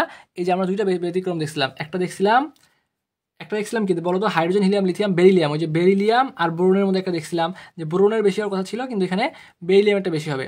আরেকটা দেখছিলাম কি নাইট্রোজেন, আরেকটা হলো অক্সিজেন। এখানে অক্সিজেনের বেশি হওয়ার কথা ছিল, কিন্তু ব্যতিক্রমের কারণে নাইট্রোজেন বেশি হবে, অক্সিজেন কম হবে। এখানে ব্যতিক্রম হওয়ার কারণে বেরিলিয়াম বেশি হবে, বোরনটা কম হবে। তার মানে এই কোশ্চেনের কারেক্ট অ্যান্সার হচ্ছে আমাদের, তাহলে অক্সিজেন যেহেতু হবে না, তার মানে নাইট্রোজেন সব থেকে বেশি। তার মানে এই যে গ নাম্বার। তাহলে কোন মৌলের পরমাণুর আয়নীকরণ শক্তি সবচেয়ে বেশি? এই যে নাইট্রোজেন, এই নাইট্রোজেনের কিন্তু আয়নীকরণ শক্তি সবচেয়ে বেশি। আচ্ছা, তাহলে আমরা পরবর্তীতে আরেকটা কোশ্চেনের দিকে চলে যাই। আমরা যদি আরেকটা প্রশ্ন সমাধান করি তাহলে এখানে আমাদেরকে যেটা বলছে সেটা হচ্ছে যে কোন ইলেকট্রন বিন্যাসটি সঠিক। এখানে অনেকগুলো ইলেকট্রন বিন্যাস দেওয়া আছে, কোন ইলেকট্রন বিন্যাসটি সঠিক আমরা একটু এই জিনিসটা একটু দেখতে হবে আমাদেরকে। তো প্রথমে দেখো জিঙ্ক, আমরা যদি প্রথমটা নিয়ে ক্যালকুলেশন করি, জিঙ্কের পারমাণবিক সংখ্যা কত? জিঙ্কের পারমাণবিক সংখ্যা হচ্ছে 30। আমরা সবাই জানি জিঙ্ক হচ্ছে 30। তাহলে জিঙ্ক যদি 30 হয়, জিঙ্কের আমরা ইলেকট্রন বিন্যাসটা করি আগে। আর্গন হচ্ছে 18, আর্গন 18, তাই না? আর্গন হচ্ছে 18। তারপরে কি আসবে দেখো,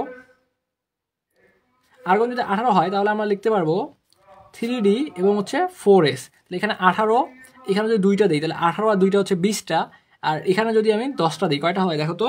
30টা হয়ে গেছে। কি যে আর্গন হচ্ছে 18, 18 আর 2 হচ্ছে 20টা, আর এখানে 10টা দিয়েছি, তার মানে 30টা হয়ে গেছে। কিন্তু আমাকে এখানে বলছে যে জিঙ্ক 2+ কথা বলছে। তাহলে জিঙ্ক 2+, এই কথাটার মানে কি? জিঙ্ক 2+ কথাটার মানে হচ্ছে জিঙ্ক থেকে 2টা ইলেকট্রন আমাকে বাদ দিয়ে দিতে হবে। তাহলে মনে রাখবা যে এইখানে দেখো, এখানে কিন্তু তোমাদের যেটা মনে রাখতে হবে, তুমি যখন ইলেকট্রন বাদ দিবা তখন কিন্তু সর্বশেষ থেকে বাদ দিতে হবে। সব থেকে শেষের যেটা আছে এখান থেকে বাদ দিতে হবে। তাহলে সব থেকে শেষ থেকে তুমি যদি বাদ দাও তাহলে দেখো এখানে সবথেকে শেষের অরবিটাল কোনটা, এখানে 4s, তার মানে 4s থেকে আমার দুইটা ইলেকট্রন বাদ যাচ্ছে, যেহেতু দুইটা বাদ দিব, তারপরে এখান থেকে দুইটা যদি বাদ চলে যায় তাহলে থাকতেছে কি আর্গন, আর্গন এবং 3d10, 3d10। দেখো তো কি আছে, আর্গন 3d10, তার মানে এই যে এটাই ঠিক আছে, কোন ইলেকট্রন বেশি সঠিক, প্রথমটাই মিলে গেছে, তার মানে এটাই হচ্ছে আমার সঠিক। আর যদি প্রথমটা আমার এইভাবে না মিলতো তাহলে আমি বাকিগুলোর জন্য আস্তে আস্তে বের করে দেখতাম যে আসলে কোনটার জন্য সঠিক এবং কোনটার জন্য ভুল, আমি সেটা বের করে দেখতাম এখান থেকে। তারপরে পরবর্তীতে আরেকটা গুরুত্বপূর্ণ প্রশ্ন, এই প্রশ্নটা খুবই ইম্পর্ট্যান্ট, ভেরি ভেরি ইম্পর্ট্যান্ট একটা কোশ্চেন। তো খুবই ইম্পর্ট্যান্ট একটা কোশ্চেন, আমি তোমাদেরকে এখানে বুঝাই দিচ্ছি, তোমরা একটু করে ট্রাই করো, দেখো এটা পারবা কিনা। তো এটা খুবই ইম্পর্ট্যান্ট, এখানে যেটা বলছে আমাদেরকে দেখো একটু করে,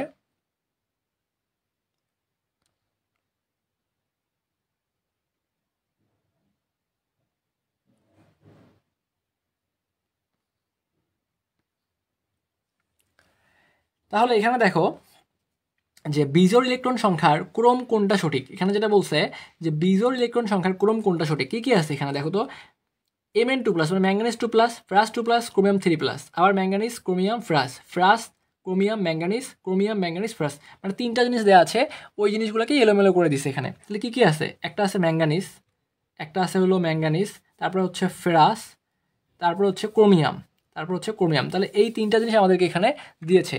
তো এর মধ্যে আমরা জানি যে ক্রোমিয়ামের পারমাণবিক সংখ্যা 24, তারপর হচ্ছে ম্যাঙ্গানিজ 25 এবং ফ্রাস হচ্ছে 26। তাহলে আমরা এই তিনটার জন্য কি করবো, আগে ইলেকট্রন বিন্যাসটা করি, আসলে একটু করে ইলেকট্রন বিন্যাস করি, আমরা এই তিনটার জন্য একটু করে ইলেকট্রন বিন্যাসটা করার ট্রাই করি।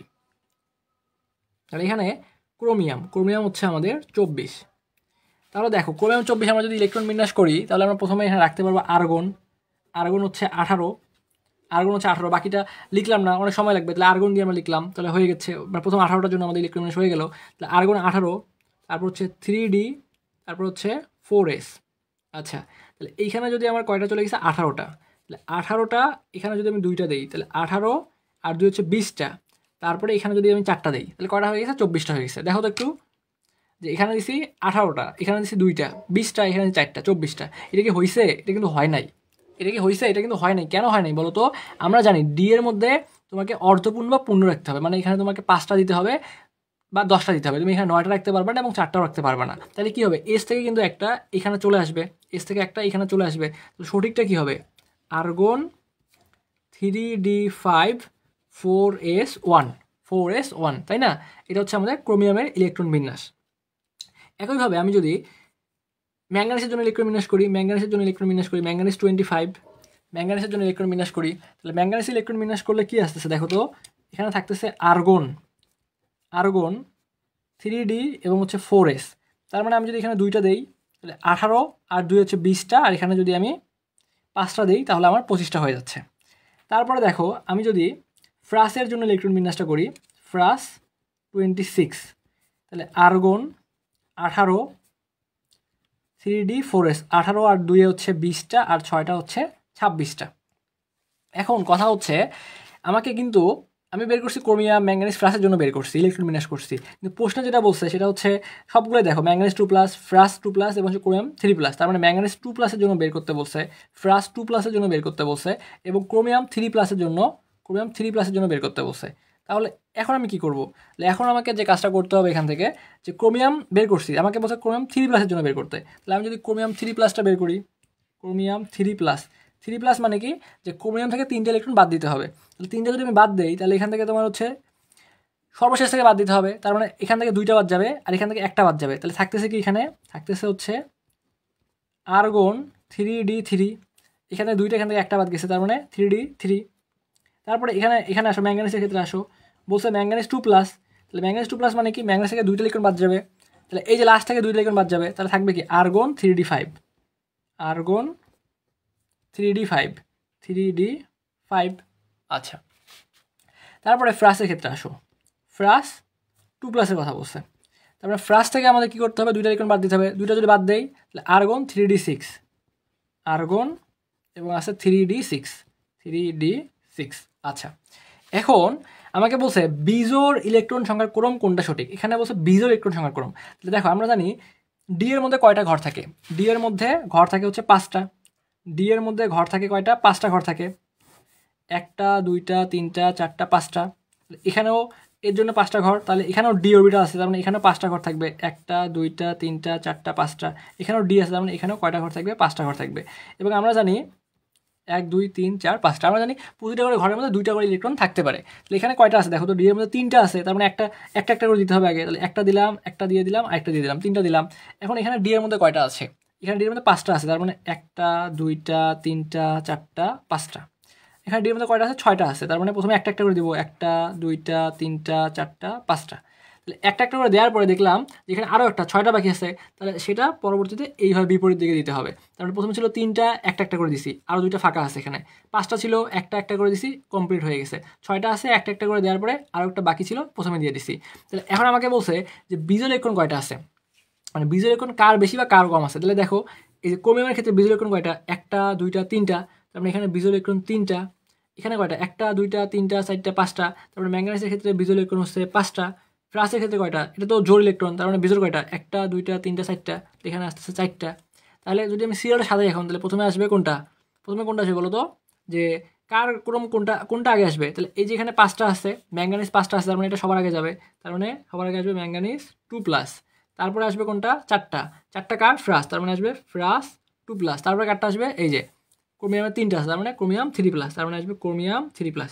তাহলে প্রথমে কোনটা আসবে, প্রথমে কিন্তু আসবে ম্যাঙ্গানিজ। দেখো কোথায় আছে, এই যে ম্যাঙ্গানিজ। আচ্ছা এটাই মিলতেছে কিনা দেখো তো, এটাই তো মনে মিলে যাচ্ছে, এই যে ম্যাঙ্গানিজ, তারপর ফ্রাস, তারপরে আচ্ছা এটাই মিলে যাচ্ছে, তার মানে প্রথমটাই মিলে যাচ্ছে, প্রথমটাই মিলে যাচ্ছে। তার মানে আমাদের বেজোড় ইলেকট্রন সংখ্যার ক্রম কোনটা সঠিক, এখানে কিন্তু ক নাম্বার যে অ্যান্সারটা দেখতে পারতেছি আমরা, এটাই কিন্তু হচ্ছে আমাদের এখানে বিজোড় ইলেকট্রন সংখ্যার জন্য সঠিক ক্রম, এটাই হচ্ছে এখানে বিজোড় ইলেকট্রন সংখ্যার জন্য আমাদের সঠিক ক্রম।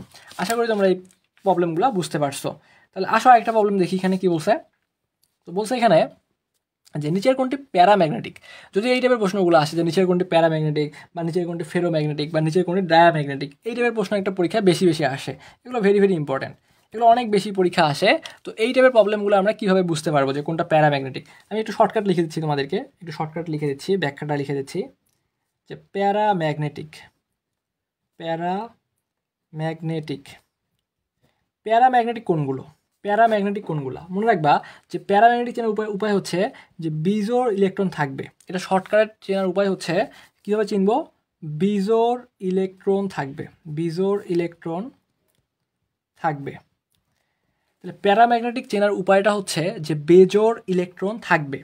তারপর যদি আমি আসি যে ফেরোম্যাগনেটিক,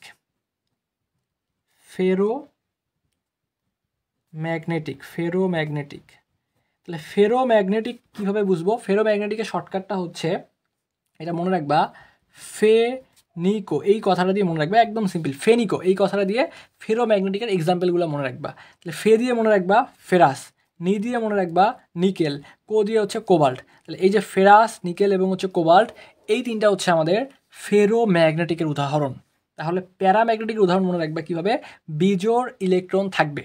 প্যারাম্যাগনেটিকের এক্সাম্পল মনে রাখবো, বিজোড় ইলেকট্রন থাকবে। কীরকম বুঝাচ্ছি, ফেরোম্যাগনেটিক কি, ফেনিকো, ফেরাস ফেতে হচ্ছে ফে, এফি ফে, নি এনআই নি, কো সিও কো, তাহলে ফেরাস, নিকেল এবং কোবাল্ট, এই তিনটা হচ্ছে ফেরোম্যাগনেটিক, এর বাইরে আর নাই, এই তিনটা মনে রাখলেই হবে।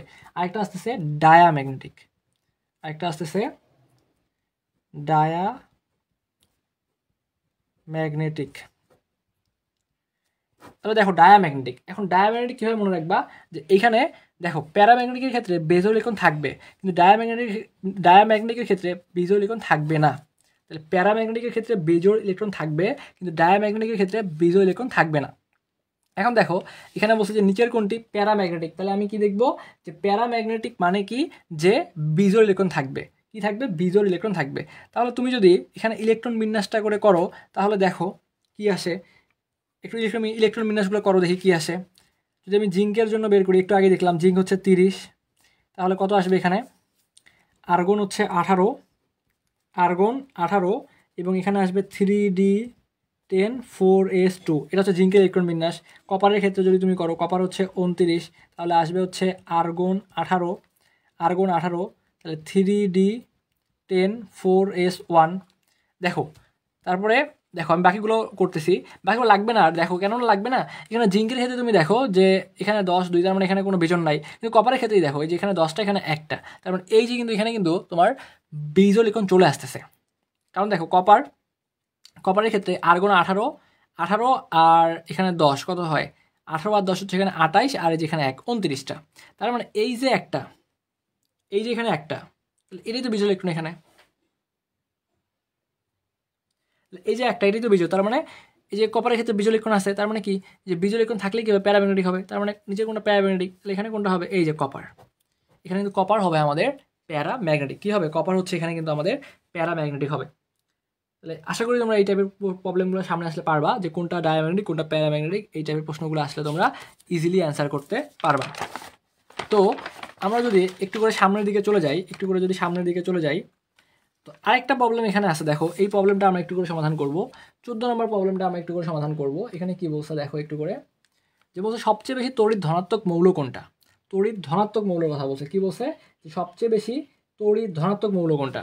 তাহলে আমরা কি জানি যে একই পর্যায়ে বাম থেকে ডানে গেলে তড়িৎ ধনাত্মক কী হবে, হ্রাস পাবে না। ওই যে প্রথম এক স্লাইডই তো আলোচনা করা দিয়েছিলাম, প্রথম স্লাইডেই আলোচনা করা দিয়েছিলাম। দেখাবো আবার, এই যে দেখাই দিই, দেখো কোথায় আলোচনা করা দিয়েছিলাম, এটা এখানে আলোচনা করেছি না, এই যে এখানে আলোচনা করেছি।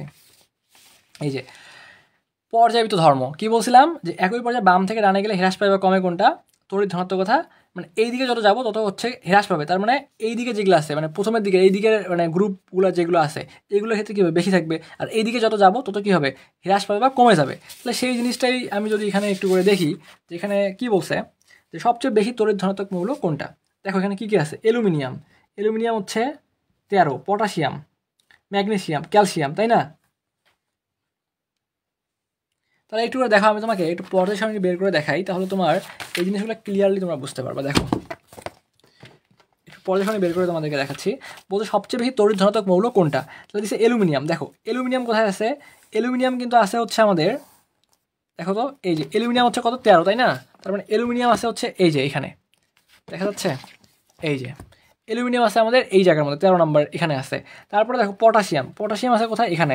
তার মানে অ্যালুমিনিয়াম কিন্তু আছে হচ্ছে আমাদের 3 নম্বর পর্যায়ে, অ্যালুমিনিয়াম আছে 3 নম্বর পর্যায়ে, আর এখানে পটাশিয়ামটা আছে কিন্তু 4 নম্বর পর্যায়ে। তাহলে কি বললাম, এই যে একই পর্যায়ে বাম থেকে ডানে গেলে কি হবে, হ্রাস পাবে। তার মানে উপর থেকে নিচে আসলেই বৃদ্ধি হবে, উপর থেকে নিচে আসলেই বৃদ্ধি পাবে। তার মানে মৌলগুলো কে কে আছে এখানে, এখানে আছে অ্যালুমিনিয়াম, তারপরে পটাশিয়াম, ম্যাগনেসিয়াম।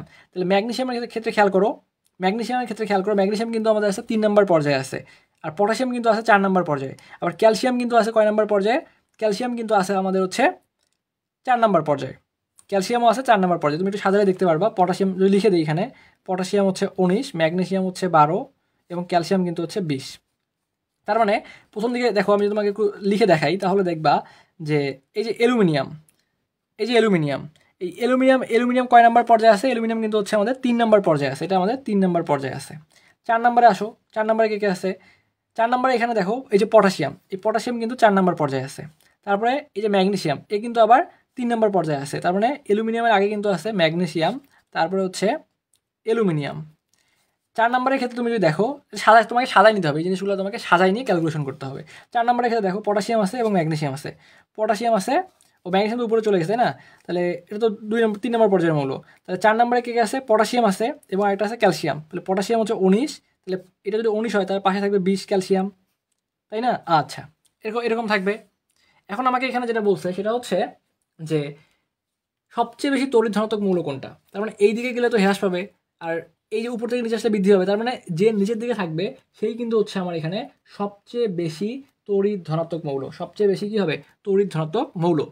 তাহলে এখানে খেয়াল করো, এই যে এই দিকে যাচ্ছে হ্রাস পাচ্ছে, এই দিকে আসো, নিচের দিকে নামো। তাহলে নিচের দিকে নামলে যে সবার নিচে থাকবে সে তড়িৎ ধনাত্মক মৌল হবে। তাহলে এখানে দেখো এই যে অ্যালুমিনিয়াম আর নিচে আছে পটাশিয়াম, আর ক্যালসিয়াম তো এইদিকে, তাহলে এইদিকে গেলে হ্রাস পাবে, অবশ্যই এইদিকে নামলে বৃদ্ধি হবে। তার মানে এখানে পটাশিয়াম কিন্তু হচ্ছে আমাদের সবচেয়ে বেশি তড়িৎ ধনাত্মক মৌল, এখানে পটাশিয়াম হচ্ছে সবচেয়ে বেশি তড়িৎ ধনাত্মক মৌল। তো এগুলো তোমাকে একটু মানে এই সিরিয়াল করে নিয়ে তোমাকে এগুলো চেক করতে হবে, তাহলে আশা করি তুমি ইজিলি এই প্রবলেমগুলো সলভ করতে পারবা।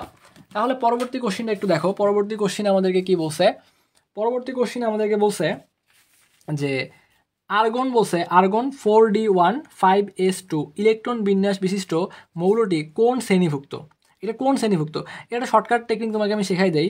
আমরা দেখো আমরা কি জানি, ডি অরবিটালের মধ্যে যদি 1 থেকে 9 পর্যন্ত ইলেকট্রন থাকে তাহলে কিন্তু সেই মৌলগুলোকে আমরা বলতাম অবস্থান্তর মৌল বলতাম। কি বলতাম, অবস্থান্তর মৌল, অবস্থান্তর অবস্থান্তর মৌল কিন্তু আমরা বলতাম।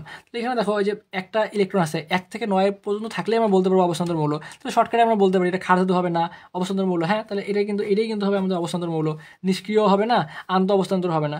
যদি আমরা দেখি যে 1 থেকে 9 এর মধ্যে থাকে, এখানে 1 থেকে 9 এর মধ্যে থাকে, 2 এর মধ্যে, ডি অরবিটালে 1 থেকে 9 থাকে, এর মধ্যে যদি থাকে তাহলে আমরা কি বলতে পারবো যে এটা হচ্ছে একটা অবস্থান্তর মৌল। কি মৌল? এটা হচ্ছে একটা অবস্থান্তর মৌল। এটা কিন্তু আমরা ইজিলি বলতে পারবো যে এটা হচ্ছে একটা অবস্থান্তর মৌল।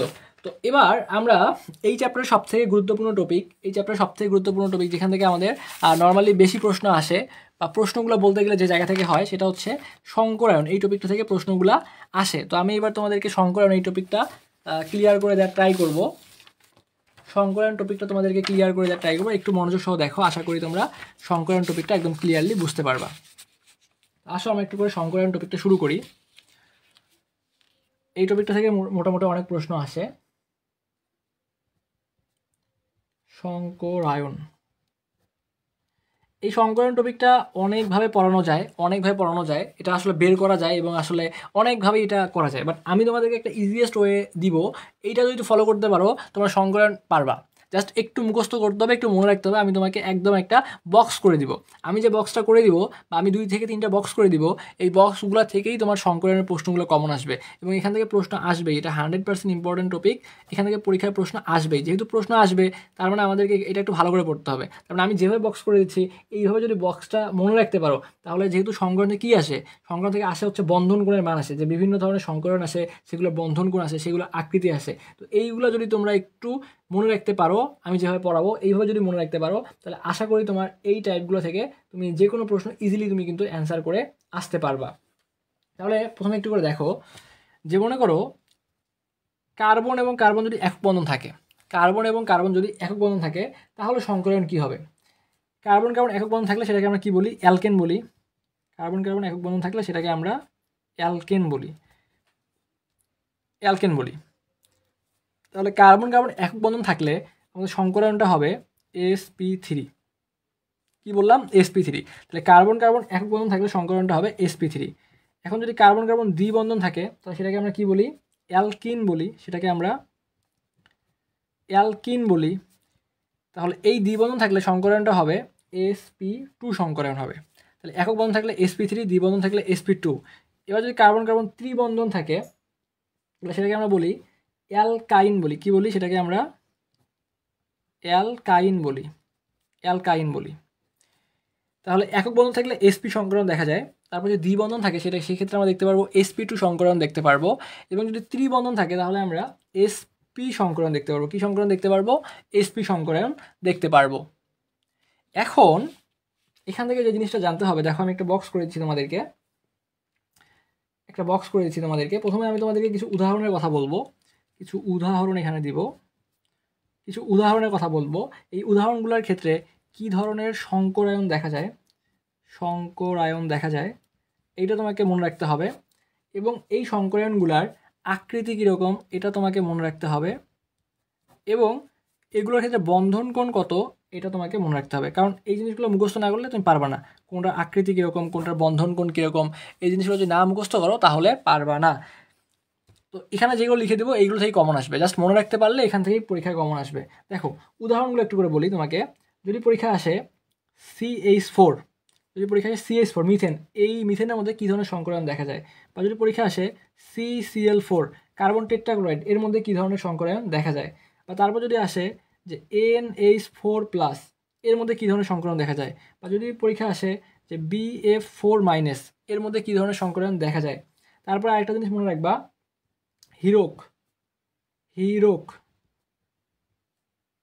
হিরোকের মধ্যে কী ধরনের সংকরায়ন দেখা যায়? হিরোকও বলতে পারে অথবা বলতে পারে ডায়মন্ডও বলতে পারে, অথবা পরীক্ষায় ডায়মন্ডও বলতে পারে। তাহলে এই যে জিনিসগুলো লিখলাম, এই জিনিসগুলোর মধ্যে কী ধরনের সংকরায়ন দেখা যায় এটা তোমাকে মনে রাখতে হবে। দুঃখিত। তাহলে দেখো CH4, CCl4, NH4+, BF4-, হিরোক এবং হচ্ছে ডায়মন্ড, এই সবগুলা জিনিসের মধ্যেই তোমার হচ্ছে sp3 সংকরায়ন দেখা যায়। দেখছো এই সবগুলোর জন্যই কিন্তু কী সংকরণ দেখা যায়, sp3 সংকরণ দেখা যায়। তাহলে আমরা যদি এগুলো মনে রাখতে পারি তাহলে আলাদা করে আর বের করা লাগতেছে না, যে CH4 CCl4 NH4 plus BF4 minus হিরোক এবং ডায়মন্ড এই সবগুলোর মধ্যে sp3 সংকরায়ন দেখা যায়। তো এই যে sp সংকরণ দেখা যাচ্ছে এইগুলোর ক্ষেত্রে, এই যে উদাহরণগুলো আছে এইগুলোর ক্ষেত্রে আকৃতি হবে চতুস্তলকীয়। যদি বলে যে CH4 এর ক্ষেত্রে আকৃতি কেমন, চতুস্তলকীয়। কী হবে? চতুস্তলকীয়। তারপর যদি পরীক্ষায় বলে যে ডায়মন্ডের জন্য আকৃতি কীরকম, চতুস্তলকীয়। NH4 প্লাসের জন্য আকৃতি কীরকম, চতুস্তলকীয়। মানে এখান থেকে যাই বলুক না কেন আকৃতি হবে চতুস্তলকীয়। এবং এই সবগুলোর জন্য বই এগুলো এলোমেলো করে দেওয়া আছে, আমরা তোমাকে সিএলই পড়াই দিচ্ছি, এগুলো অনেক জায়গায় এলোমেলো করে দেওয়া আছে, বুঝছো? কিন্তু এগুলো বক্স আকারে পড়লে ভালো মনে থাকবে। এই সবগুলোর জন্য আমাদের বন্ধন কোণটা হবে, এই বন্ধন কোণটা হবে 109.5 ডিগ্রি। এটাকে বলা হয় ডিগ্রি, 109.5 ডিগ্রি। অথবা ঠিক আছে, অথবা এটাকে বলা হয় 109.28 মিনিট। একটা টান মানে মিনিট, আর এখানে ডিগ্রি, তাহলে 109.5 ডিগ্রি অথবা 109.28 মিনিট। তাহলে এই কয়েকটা ক্ষেত্রে আমরা দেখব sp3 সংকরায়ন দেখব। কি সংকরায়ন দেখব? sp3 সংকরায়ন দেখব। sp3 আরও কয়েকটা পপুলার এক্সাম্পল আছে, সেটা একটু করে দেখো। যদি পরীক্ষা আসে যে NH3, এই NH3-র মধ্যে কী ধরনের সংকরায়ন দেখা যায়? এখানে দেখছিলাম NH4 এর ক্ষেত্রে sp3 দেখা যায়, NH3-র ক্ষেত্রেও sp3 দেখা যায়। আচ্ছা ভাইয়া, এখানে আপনি বললেন যে NH4 এর ক্ষেত্রে 4+ এর ক্ষেত্রে sp3 দেখা যায়, NH3-র ক্ষেত্রেও sp3 দেখা যায়, তাহলে আলাদা করে লিখলেন কেন? এই NH3 তো আমরা এই বক্সের মধ্যে রাখতে পারতাম, তাই না? যেহেতু এখানেও sp3 সংকরণ দেখা যাচ্ছে, এখানেও sp3 সংকরণ দেখা যাচ্ছে, তাহলে NH3 আপনি এখানে রাখলেন কেন? এটাকে আমরা এই বক্সে রাখতাম।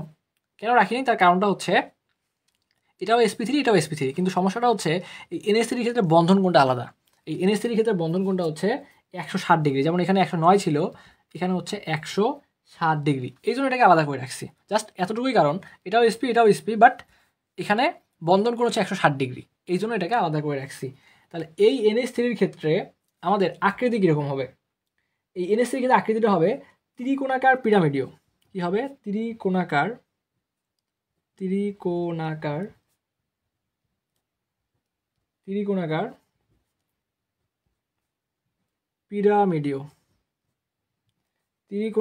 পিরামিডীয়। তাহলে NH3-র ক্ষেত্রে সংকরণ হবে sp3 আর আকৃতি হবে ত্রিকোণাকার পিরামিডীয়, বন্ধন কোণ হচ্ছে 160 ডিগ্রি। তারপরে আমরা যদি একটু সামনে যাই তাহলে মনে রাখবা যে পানির ক্ষেত্রে বন্ধন কোণ, এটা সবথেকে বেশি ইম্পর্টেন্ট। এর পাশে যতগুলো পারো স্টার চিহ্ন দাও, এর পাশে যতগুলো পারো স্টার চিহ্ন দিয়ে রাখো, কারণ এটা পরীক্ষা খুব বেশি আসে যে পানির ক্ষেত্রে কি ধরনের সংকরায়ন দেখা যায়। তো মনে রাখবা যে পানির ক্ষেত্রে আমরা sp3 সংকরায়ন দেখি, যেমন এটা আকৃতি চতুস্তলকীয়, এটা হচ্ছে ত্রিকোণাকার পিরামিডীয়, কিন্তু পানির ক্ষেত্রে আকৃতি হচ্ছে ভি আকৃতি বা কৌণিক। এটাকে বলা হবে কৌণিক, ভি আকৃতি বা কৌণিক। তার মানে পানির ক্ষেত্রে আমাদের আকৃতি হচ্ছে ভি আকৃতি বা কৌণিক, এবং পানির ক্ষেত্রে বন্ধন কোণটা হচ্ছে 104.5 ডিগ্রি। এটা কিন্তু ভেরি ইম্পর্টেন্ট, খুবই আসে পরীক্ষায়, এটা যে পানির ক্ষেত্রে বন্ধন কোণ কত। পানির ক্ষেত্রে বন্ধন কোণ 104.5 ডিগ্রি, এটা সবথেকে বেশি আসে। তারপরে সবথেকে বেশি আসে হচ্ছে NH3-র ক্ষেত্রে বন্ধন কোণ কত। NH3-র ক্ষেত্রে বন্ধন কোণ হচ্ছে 160 ডিগ্রি, এটাও সবথেকে বেশি আসে। তাহলে এটা তোমরা একটা বক্স করে মনে রাখতে পারো, এটা একটা বক্স হিসেবে মনে রাখতে পারো। এই বক্সের মধ্যে আমরা এই যে একটা বক্স করলাম, এই বক্সের মধ্যে আমরা sp3-র জন্য যা লাগবে আমরা সবগুলো জিনিস পড়ে ফেলছি। এই কয়েকটা জিনিস যদি মনে রাখতে পারো, sp3 সংকরণ পরীক্ষায় এইগুলো থেকেই কমন আসে, এগুলো থেকেই পরীক্ষায় আসে। তো আমরা যদি এবার একটু করে sp সংকরণগুলো দেখি, তাহলে দেখো একটা এক্সাম্পল দেখো, BeCl2, তারপর হচ্ছে কার্বন ডাই অক্সাইড, ঠিক আছে। তারপর হচ্ছে C2H2, এবং আরেকটা মনে রাখবা XeF2। এই যে চারটা এভাবে মনে রাখবা, BeCl2 কার্বন ডাই অক্সাইড, ঠিক আছে, CO2 carbon die oxide, CO2, C2H2 এবং হচ্ছে XeF2। এই যে চারটার ক্ষেত্রে তুমি sp সংকরণ দেখতে পারবা। কি সংকরণ দেখতে পারবা? এই চারটার ক্ষেত্রে তুমি sp সংকরণ দেখতে পারবা। এবং এটার আকৃতি কি হবে? এই চারটার জন্য আকৃতি হবে সরল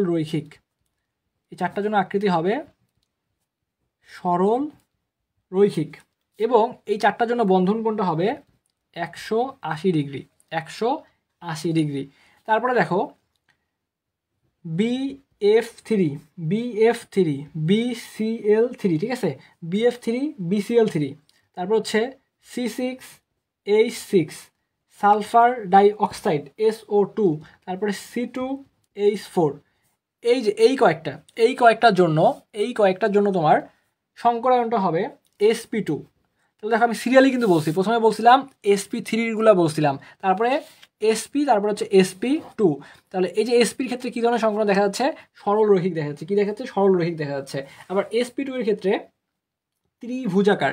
যখন আমি NH3 বলছিলাম তখন কিন্তু হচ্ছে ত্রিকোণাকার পিরামিডীয় মনে রাখা লাগবে। আর sp2 এর ক্ষেত্রে কিন্তু শুধু হবে ত্রিকোণাকার। এখানে ত্রিকোণাকার পিরামিডীয় ছিল, কিন্তু এখানে শুধুমাত্র হবে ত্রিকোণাকার। এখানে শুধু হবে ত্রিকোণাকার, বা এটাকে তুমি বলতে পারো ত্রিভুজাকারও বলতে পারো, বা এটাকে তুমি ত্রিভুজাকারও বলতে পারো। কি বলতে পারো? এটাকে তুমি ত্রিভুজাকারও বলতে পারো, ত্রিভুজাকারও বলতে পারো। এবং এর ক্ষেত্রে বন্ধন কোণটা হবে 120 ডিগ্রি। তো এটা হচ্ছে 180 ডিগ্রি, ঠিক আছে, sp-র ক্ষেত্রে 180 ডিগ্রি। এবং এই সবগুলোই হচ্ছে sp-র উদাহরণ যার বন্ধন কোণ 180 ডিগ্রি। আবার সেমভাবে এখানে এই সবগুলোই কিন্তু হচ্ছে sp2 এবং যার বন্ধন কোণ হচ্ছে 120 ডিগ্রি। কত? 120 ডিগ্রি। আচ্ছা, আশা করি তোমরা এই জিনিসগুলো একদম ক্লিয়ারলি বুঝতে পারছো। এর বাইরে আমাদেরকে আরও কয়েকটা জিনিস মনে রাখতে হবে, আমি সেই জিনিসগুলো তোমাদেরকে দিচ্ছি। আচ্ছা, এর বাইরে দেখো, আরও কয়েকটা জিনিস মনে রাখতে হবে, সেটা হচ্ছে আমি তোমাকে লিখে দিচ্ছি। আরেকটা যদি পরীক্ষা আসে, খুবই কমন, এবার যেটা বলবো খুবই আসে ভাইয়া, খুবই পরীক্ষা আসে, একটা হচ্ছে PCl3, আরেকটা হচ্ছে PCl5। এই দুটো হচ্ছে পপুলার এক্সাম্পল, লিখে রাখো। এর পাশে যতগুলো আবার এক্সট্রা চিহ্ন দিয়ে রাখো, এই দুইটার মধ্যে একটা পরীক্ষা আসতে পারে যে PCl3 এবং হচ্ছে PCl5 এইগুলোর মধ্যে কী ধরনের সংকরায়ন দেখা যায়। মনে রাখবা, PCl3-র মধ্যে sp3 সংকরণ দেখা যায়, PCl3-র মধ্যে sp3 সংকরণ দেখা যায়। আবার PCl5-এর মধ্যে sp3 কিন্তু সামনে একটা d দিয়ে দিবা, তাহলে dsp3 সংকরণ দেখা যায়। তাহলে এখানে PCl3-র মধ্যে sp3, এটাকে বলা হয় ট্রাইগোনাল প্লানার। আবার এই যে PCl5-এর মধ্যে dsp3, এটাকে বলা হয় ত্রিকোণাকার দ্বিপিরামিডীয়। পরীক্ষা আসতে পারে যে PCl5-এর ক্ষেত্রে তোমাকে যদি বলা, যেমন আকৃতিগুলো একটু আগে দেখলাম, তাহলে PCl5-এর ক্ষেত্রে আকৃতি কেমন, এটা একটু মনে রাখবা যে PCl5-এর ক্ষেত্রে আকৃতি হচ্ছে ত্রিকোণাকার। দেখো, এই যে NH3-র ক্ষেত্রে দেখছিলাম ত্রিকোণাকার পিরামিডীয়, কিন্তু PCl5-এর ক্ষেত্রে দেখতেছি ত্রিকোণাকার দ্বিপিরামিডীয়।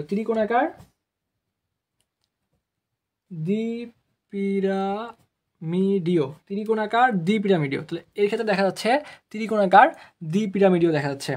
আর সংকরণটা কি দেখা যাচ্ছে এটা তোমাদেরকে একটু করে মনে রাখতে হবে। আচ্ছা, তারপর যদি একটু করে আসি, একটু আগে দেখছিলাম XCF2, এই যে দেখছিলাম না, এইটার ক্ষেত্রে কী ধরনের সংকরণ দেখা যায়? এই যে XCF2, এইটার ক্ষেত্রে কিন্তু আমরা sp সংকরণ দেখছি। তো এর আরও একটা ভাগ আছে, এগুলো আসে, আমি এখানে একটু লিখে দিচ্ছি তোমাদেরকে, 3টা ক্রাইটেরিয়া লিখে দিব, এই 3টা লাগবে, 1টা 2টা 3টা। XCF2, এই XCF2 ক্ষেত্রে তোমরা দেখবে হচ্ছে sp সংকরণ দেখবা। কি সংকরণ? sp সংকরণ দেখবা। তারপর যদি আসে XeF4, আবার যদি আসে XeF6, তো যখন দেখো 2, তো যে F2 তখন sp সংকরণ দেখা যাচ্ছে।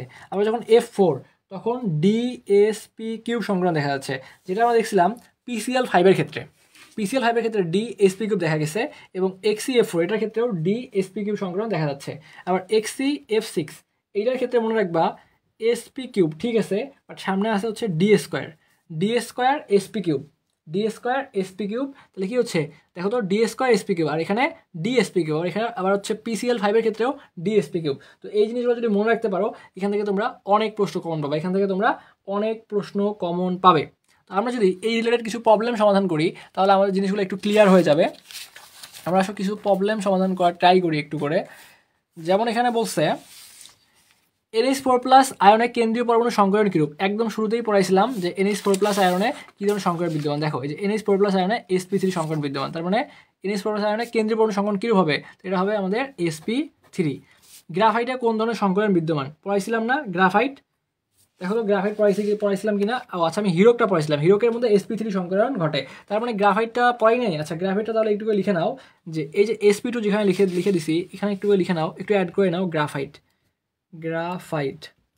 গ্রাফাইটের মধ্যে sp2 সংকরণ দেখা যায়। এটা খুবই পপুলার একটা এক্সাম্পল, ভেরি ইম্পর্টেন্ট। এই যে গ্রাফাইট এবং এই যে এখানে আছে হিরোক, এই দুটো কিন্তু সব থেকে পপুলার। যদি বলে যে হীরকের ক্ষেত্রে কী ধরনের সংকরায়ন বিদ্যমান, তার মানে হীরকের ক্ষেত্রে কিন্তু sp3 সংকরায়ন বিদ্যমান, হীরকের ক্ষেত্রে sp3 সংকরায়ন বিদ্যমান। আবার এখানে দেখো গ্রাফাইটের ক্ষেত্রে কিন্তু sp2 সংকরায়ন বিদ্যমান, একটা হচ্ছে sp3 আর একটা হচ্ছে sp2 সংকরায়ন বিদ্যমান। তো এই দুটো জিনিসও কিন্তু আমাদেরকে ভালো মতো মনে রাখতে হবে। তাহলে এখানে গ্রাফাইটের ক্ষেত্রে কোন ধরনের সংকরায়ন বিদ্যমান হবে, তাহলে কিন্তু হবে sp2 সংকরায়ন বিদ্যমান। তারপরে বলছে sp3 সংকরিত যৌগ নয় কোনটা, sp3 সংকরিত যৌগ নয় কোনটা। তাহলে দেখো তো আমরা একটু আগে দেখাইছিলাম যে NH3 এটা হচ্ছে sp সংকরিত যৌগ, যার বন্ধন কোণ কত বলছিলাম 160 ডিগ্রি বলছিলাম, এবং যার আকৃতি ছিল ত্রিকোণাকার পিরামিডীয়। এই যে NH3 সংকরায়ন sp3 আকৃতি ত্রিকোণাকার পিরামিডীয়। যদি বলে ত্রিকোণাকার দ্বি পিরামিডীয় তাহলে কোনটা হবে, তাহলে কিন্তু হবে দেখো, তাহলে কিন্তু হবে PCl5। তাহলে কোনটা হবে, তাহলে কিন্তু হবে তোমাদের PCl যে 5টা আছে, দেখো কোথায় লিখে দিলাম, এই যে PCl5, এটা কিন্তু অ্যান্সার হবে। তাহলে এখানে আরেকটু করে আসো,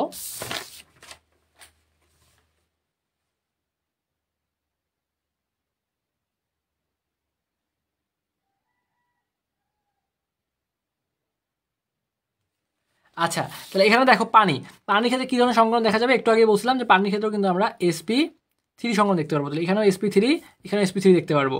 তারপরে এই যে CH4 মিথেন, তারপর হচ্ছে NH4+, এটার ক্ষেত্রেও কিন্তু আমরা sp3 দেখতে পারবো, যেটা আমি ক্লাসের শুরুতেই তোমাদেরকে দেখাই দিয়েছিলাম যে এটার ক্ষেত্রেও কিন্তু আমরা sp3 সংকলন দেখতে পারবো। যে CH4 এই ক্ষেত্রে আমরা sp3 দেখতে পারি, পানির ক্ষেত্রে sp3 দেখতে পারি, NH3 ক্ষেত্রে sp3 দেখতে পারি। শুধুমাত্র BF3, এই যে কি বলছি BF3, এটার ক্ষেত্রে কিন্তু আমরা sp2 দেখতে পাই।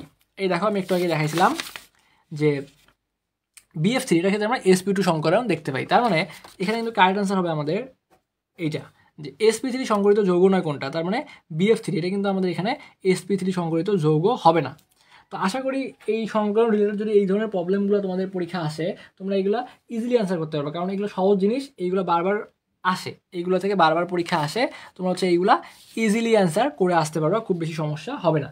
তো এবার আমি তোমাদেরকে আরও কয়েকটা ইম্পর্টেন্ট জিনিস লিখে দিব, যেখান থেকে পরীক্ষায় 1 মার্ক চলে আসে, 1 মার্ক চলে আসে। আমি এই ধরনের কিছু জিনিস তোমাদেরকে লিখে দিব, সেটা হচ্ছে বিভিন্ন ধরনের ক্রম লিখে দিব তোমাদেরকে। এবার এখান থেকে পরীক্ষায় 1 মার্ক চলে আসবে, আশা করি 1 মার্ক চলে আসবে।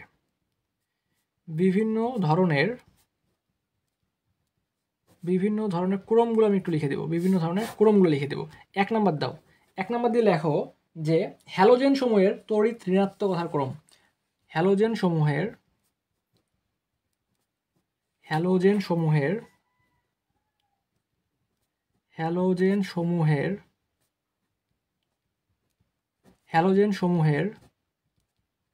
তড়িৎ ঋণাত্মকতার ক্রম, হ্যালোজেন সমূহের তড়িৎ ঋণাত্মকতার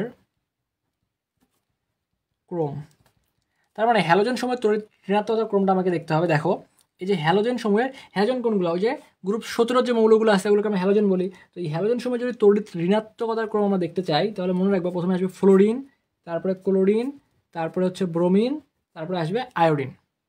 তাহলে হ্যালোজেন সমূহের তড়িৎ ঋণাত্মকতার ক্রম কী হবে, fluorine, chlorine, bromine, iodine.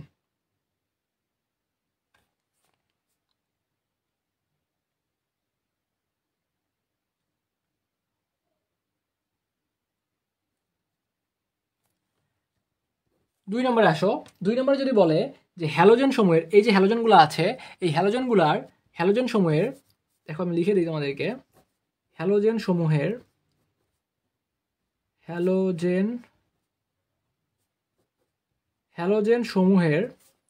Electron আসক্তির ক্রম যদি বলে, পরীক্ষায় যদি বলে যে হ্যালোজেন সমূহের ইলেকট্রন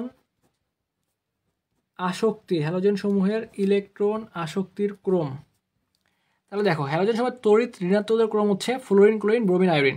কিন্তু যদি ইলেকট্রন আসক্তি বলে, তাহলে এই যে ক্লোরিন এটা সামনে চলে আসবে, একটু ব্যতিক্রম আসছে, ক্লোরিন সামনে চলে আসবে, তারপরে ফ্লোরিন আসবে, তারপরে ব্রোমিন, আয়োডিন ঠিক থাকবে, ব্রোমিন থাকবে, আয়োডিন থাকবে। কারণ এই জায়গাটা একটু ব্যতিক্রম আছে, এটা একটু ফোকাস দিও, কারণ এখান থেকে পরীক্ষা আসে, ভেরি ভেরি ইম্পর্টেন্ট। জাস্ট এই ক্রমগুলো মনে রাখতে হবে, এই ক্রমগুলো থেকে পরীক্ষা আসে, মনে রাখতে হবে যে হ্যালোজেন সমূহের তড়িৎ ঋণাত্মকতার ক্রম হচ্ছে ফ্লোরিন, ক্লোরিন, ব্রোমিন, আয়োডিন। আবার যদি বলে ইলেকট্রন আসক্তির ক্রম, তাহলে ক্লোরিনটা সামনে আসবে, ফ্লোরিনটা পরে চলে যাবে। এই জিনিসগুলো কিন্তু মাথায় রাখা লাগবে, তারপর যদি বলা হয় যে হ্যালোজেন সমূহের ভ্যান্ডার ওয়ালস আকর্ষণ বল বৃদ্ধির ক্রম, এই হ্যালোজেনগুলোর ক্ষেত্রেই হ্যালোজেন হ্যালোজেন সমূহের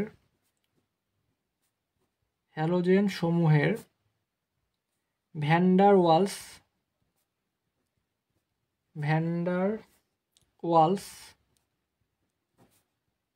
আকর্ষণ বল বৃদ্ধির ক্রম। তাহলে যদি বলে যে হ্যালোজেন সমূহের ভ্যান ডার ওয়ালস আকর্ষণ বল বৃদ্ধির ক্রম, তাহলে কি হবে? তাহলে দেখো হবে হচ্ছে প্রথমে উল্টায় যাবে, প্রথমে আসবে আয়োডিন চলে আসবে, তারপরে আসবে ব্রোমিন, ঠিক আছে? প্রথমে আয়োডিন তারপর ব্রোমিন, এই যে প্রথমে আয়োডিন তারপর ব্রোমিন তারপর ক্লোরিন তারপরে আসবে ফ্লোরিন, এই যে ফ্লোরিন ক্লোরিন ব্রোমিন আয়োডিন উল্টা যাচ্ছে। যদি বলে যে ভ্যান ডার ওয়ালস আকর্ষণ বল বৃদ্ধিক্রম, তাহলে আসবে আয়োডিন ব্রোমিন ক্লোরিন এবং হচ্ছে ফ্লোরিন, এইভাবে কিন্তু চলে আসবে, এইভাবে এখানে চলে আসবে। তারপর যদি আরেকটা প্রশ্ন এখানে করে যে হাইড্রোহেলিক অ্যাসিডের তীব্রতার ক্রম, যদি এটা পরীক্ষা আসে যে হাইড্রোহেলিক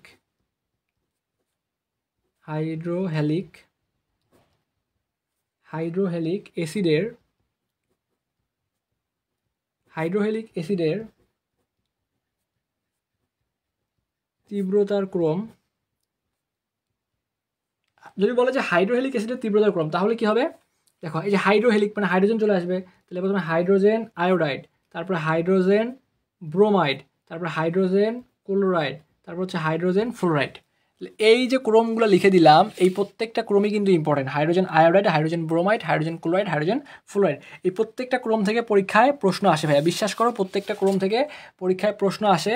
আমাদেরকে অবশ্যই এই জিনিসগুলো মনে রাখতে হবে, এই জিনিসগুলো আমাদেরকে অবশ্যই মনে রাখতে হবে। আরও কিছু ক্রম আছে যেগুলো থেকে আমাদের পরীক্ষায় প্রশ্ন আসে, আমি সেগুলো তোমাদেরকে লিখে দিচ্ছি। দেখো আমরা যদি আরও কিছু ক্রম দেখি, এখানে আমরা চারটা দেখছি, প্রথম চারটা দেখছি, আমরা যদি বাকিগুলো একটু করে লিখে দিই তোমাদেরকে, যেগুলো থেকে পরীক্ষায় প্রশ্ন আসে। দেখো 5 নাম্বার মনে রাখবা যে হাইড্রাসিড সমূহের স্ফুটনাঙ্কের ক্রম, হাইড্রাসিড সমূহের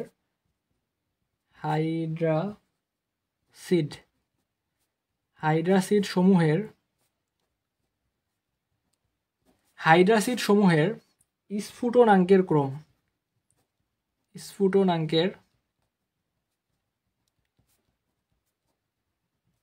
ক্রম, তাহলে হাইড্রাসিড সমূহের যদি স্ফুটনাঙ্কের ক্রম তোমাদের কাছে চায়, কি বলছে? হাইড্রাসিড সমূহের স্ফুটনাঙ্কের ক্রম, তাহলে স্ফুটনাঙ্কের ক্রম বললেও কিন্তু চলে আসবে প্রথমে হাইড্রোজেন ফ্লোরাইড,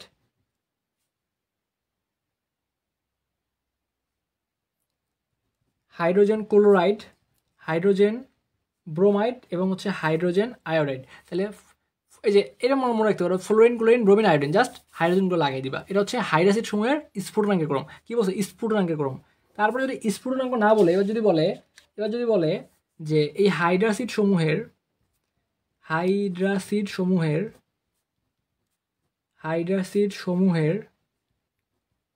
যদি বলে এবার তীব্রতার ক্রম, যদি বলে তীব্রতার যদি ক্রম বলে, বা শক্তির ক্রম যদি বলে, তীব্রতার বা শক্তির ক্রম বলে, তাহলে এই জিনিসটা দেখো কি হবে?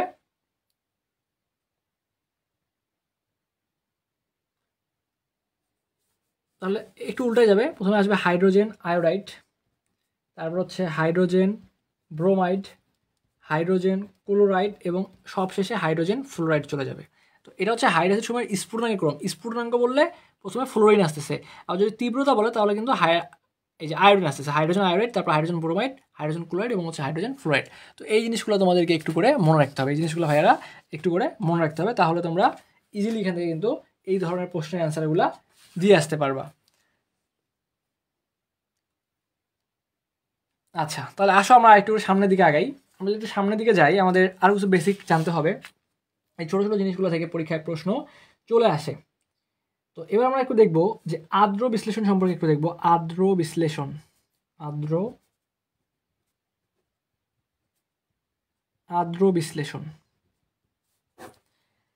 দেখো, আর্দ্র বিশ্লেষণে আমাদের দুই ধরনের ইনফরমেশন লাগতে হবে, মানে মনে রাখতে হবে। একটা হচ্ছে পানির সংস্পর্শে আসলে মানে কে আর্দ্র বিশ্লেষিত হয়, আবার কে আর্দ্র বিশ্লেষিত হয় না, এগুলো একটু করে জানতে হবে। তাহলে 1 নম্বর পয়েন্ট হচ্ছে যে পানির সংস্পর্শে কে আর্দ্র বিশ্লেষিত হয়। একটু করে দেখো যে পানির সংস্পর্শে পানির সংস্পর্শে আর্দ্র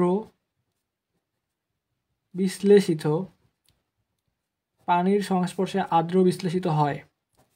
তাহলে মনে রাখবা যে পানির সংস্পর্শে আর্দ্র বিশ্লেষিত হয়। কে কে আর্দ্র বিশ্লেষিত হয় পানির সংস্পর্শে?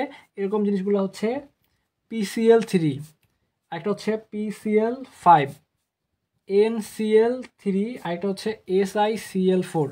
এই যে 4টা এক্সাম্পল লিখে দিলাম, জাস্ট এই কয়েকটাই মনে রাখো, তাতেই হয়ে যাবে। জাস্ট এই কয়েকটা মনে রাখো যে এগুলো হচ্ছে পানির সংস্পর্শে, এই জিনিসগুলো কী করে? এগুলো হচ্ছে পানির সংস্পর্শে আর্দ্র বিশ্লেষিত হয়। PCl5, PCl3, PCl5, NCl3 এবং হচ্ছে SiCl4। ঠিক আছে, এই জিনিসগুলো কী হয়? পানির সংস্পর্শে আর্দ্র বিশ্লেষিত হয়। তাহলে এইগুলো যদি পানির সংস্পর্শে আর্দ্র বিশ্লেষিত হয়, মনে রাখবা 2টা এক্সাম্পল আছে যে দুটো হয় না। এই 2টা হয় না, এই 2টা বাদে বাকিগুলো হয়। এই 2টো হয় না। এই 2টার মধ্যে একটা হচ্ছে NF3, একটা হচ্ছে NF3, আর একটা হচ্ছে CCl4। NF3 আর একটা CCl4 মানে কার্বন টেট্রাক্লোরাইড যেটা। ঠিক আছে, এই 2টা জিনিস পানির সংস্পর্শে আর্দ্র বিশ্লেষিত হয় না। ঠিক আছে, বাকিগুলো হইতে পারে, যেমন হইতে পারে মানে হয়, বাকিগুলো হয়, বা আরও যদি অন্য এক্সাম্পল আছে সেগুলো হবে। কিন্তু এই 2টা যেখানেই পাবা এই 2টো হবে না। কোন 2টো হবে না? যে পানির সংস্পর্শে আর্দ্র বিশ্লেষিত কোন 2টো হবে না? একটা হচ্ছে NF3, একটা হচ্ছে NF3, এইটা কিন্তু পানির সংস্পর্শে আর্দ্র বিশ্লেষিত হবে না। আর একটা হচ্ছে CCl4, এইটাও কিন্তু পানির সংস্পর্শে আর্দ্র বিশ্লেষিত হবে না। তাহলে এই 2টা জিনিস কি হবে না? পানির সংস্পর্শে আর্দ্র বিশ্লেষিত হবে না। এবার আসো, আর কিছু জিনিস আমাদেরকে একটু করে জানতে হবে। সেটা হচ্ছে যে বিভিন্ন ধরনের কিন্তু লবণ আছে, বুঝছো? এই লবণগুলোর মধ্যে সালফেট লবণগুলা পানিতে দ্রবণীয় হয়। সালফেট লবণগুলো পানিতে দ্রবণীয় হয় এবং ক্ষার ধাতুর যে কার্বনেট লবণগুলো আছে এইগুলো পানিতে দ্রবণীয় হয়। এছাড়া অন্যান্য ধাতুসমূহের কার্বনেট লবণগুলা পানিতে দ্রবণীয় হয় না। তো আমি যদি একটু লিখে দিই কথাগুলো, তাহলে তোমাদের বুঝতে সুবিধা হবে এবং আমি তোমাদেরকে একদম ডিটেলসে লিখে দিচ্ছি। একটু মনে রাখো যে সালফেট লবণ পানিতে দ্রবণীয়। সালফেট লবণসমূহ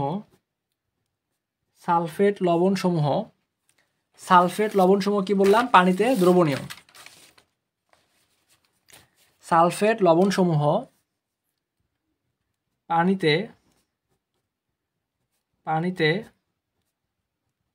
দ্রবণীয়। সালফেট লবণসমূহ পানিতে দ্রবণীয়। আর একটা জিনিস আছে ক্ষার ধাতুর লবণসমূহ। কি বললাম? ক্ষার ধাতুর কার্বনেট লবণসমূহ। ক্ষার ধাতুর কার্বনেট লবণসমূহ পানিতে দ্রবণীয়। ক্ষার ধাতুর কার্বনেট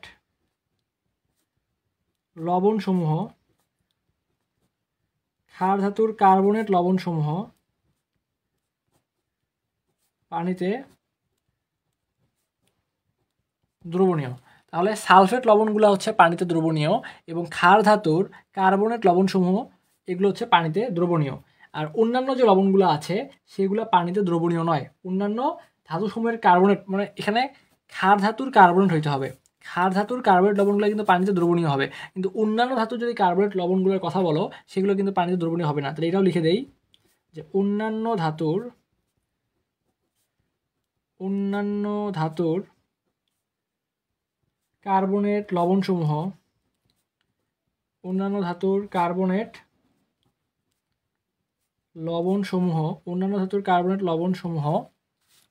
পানিতে দ্রবণীয় নয়।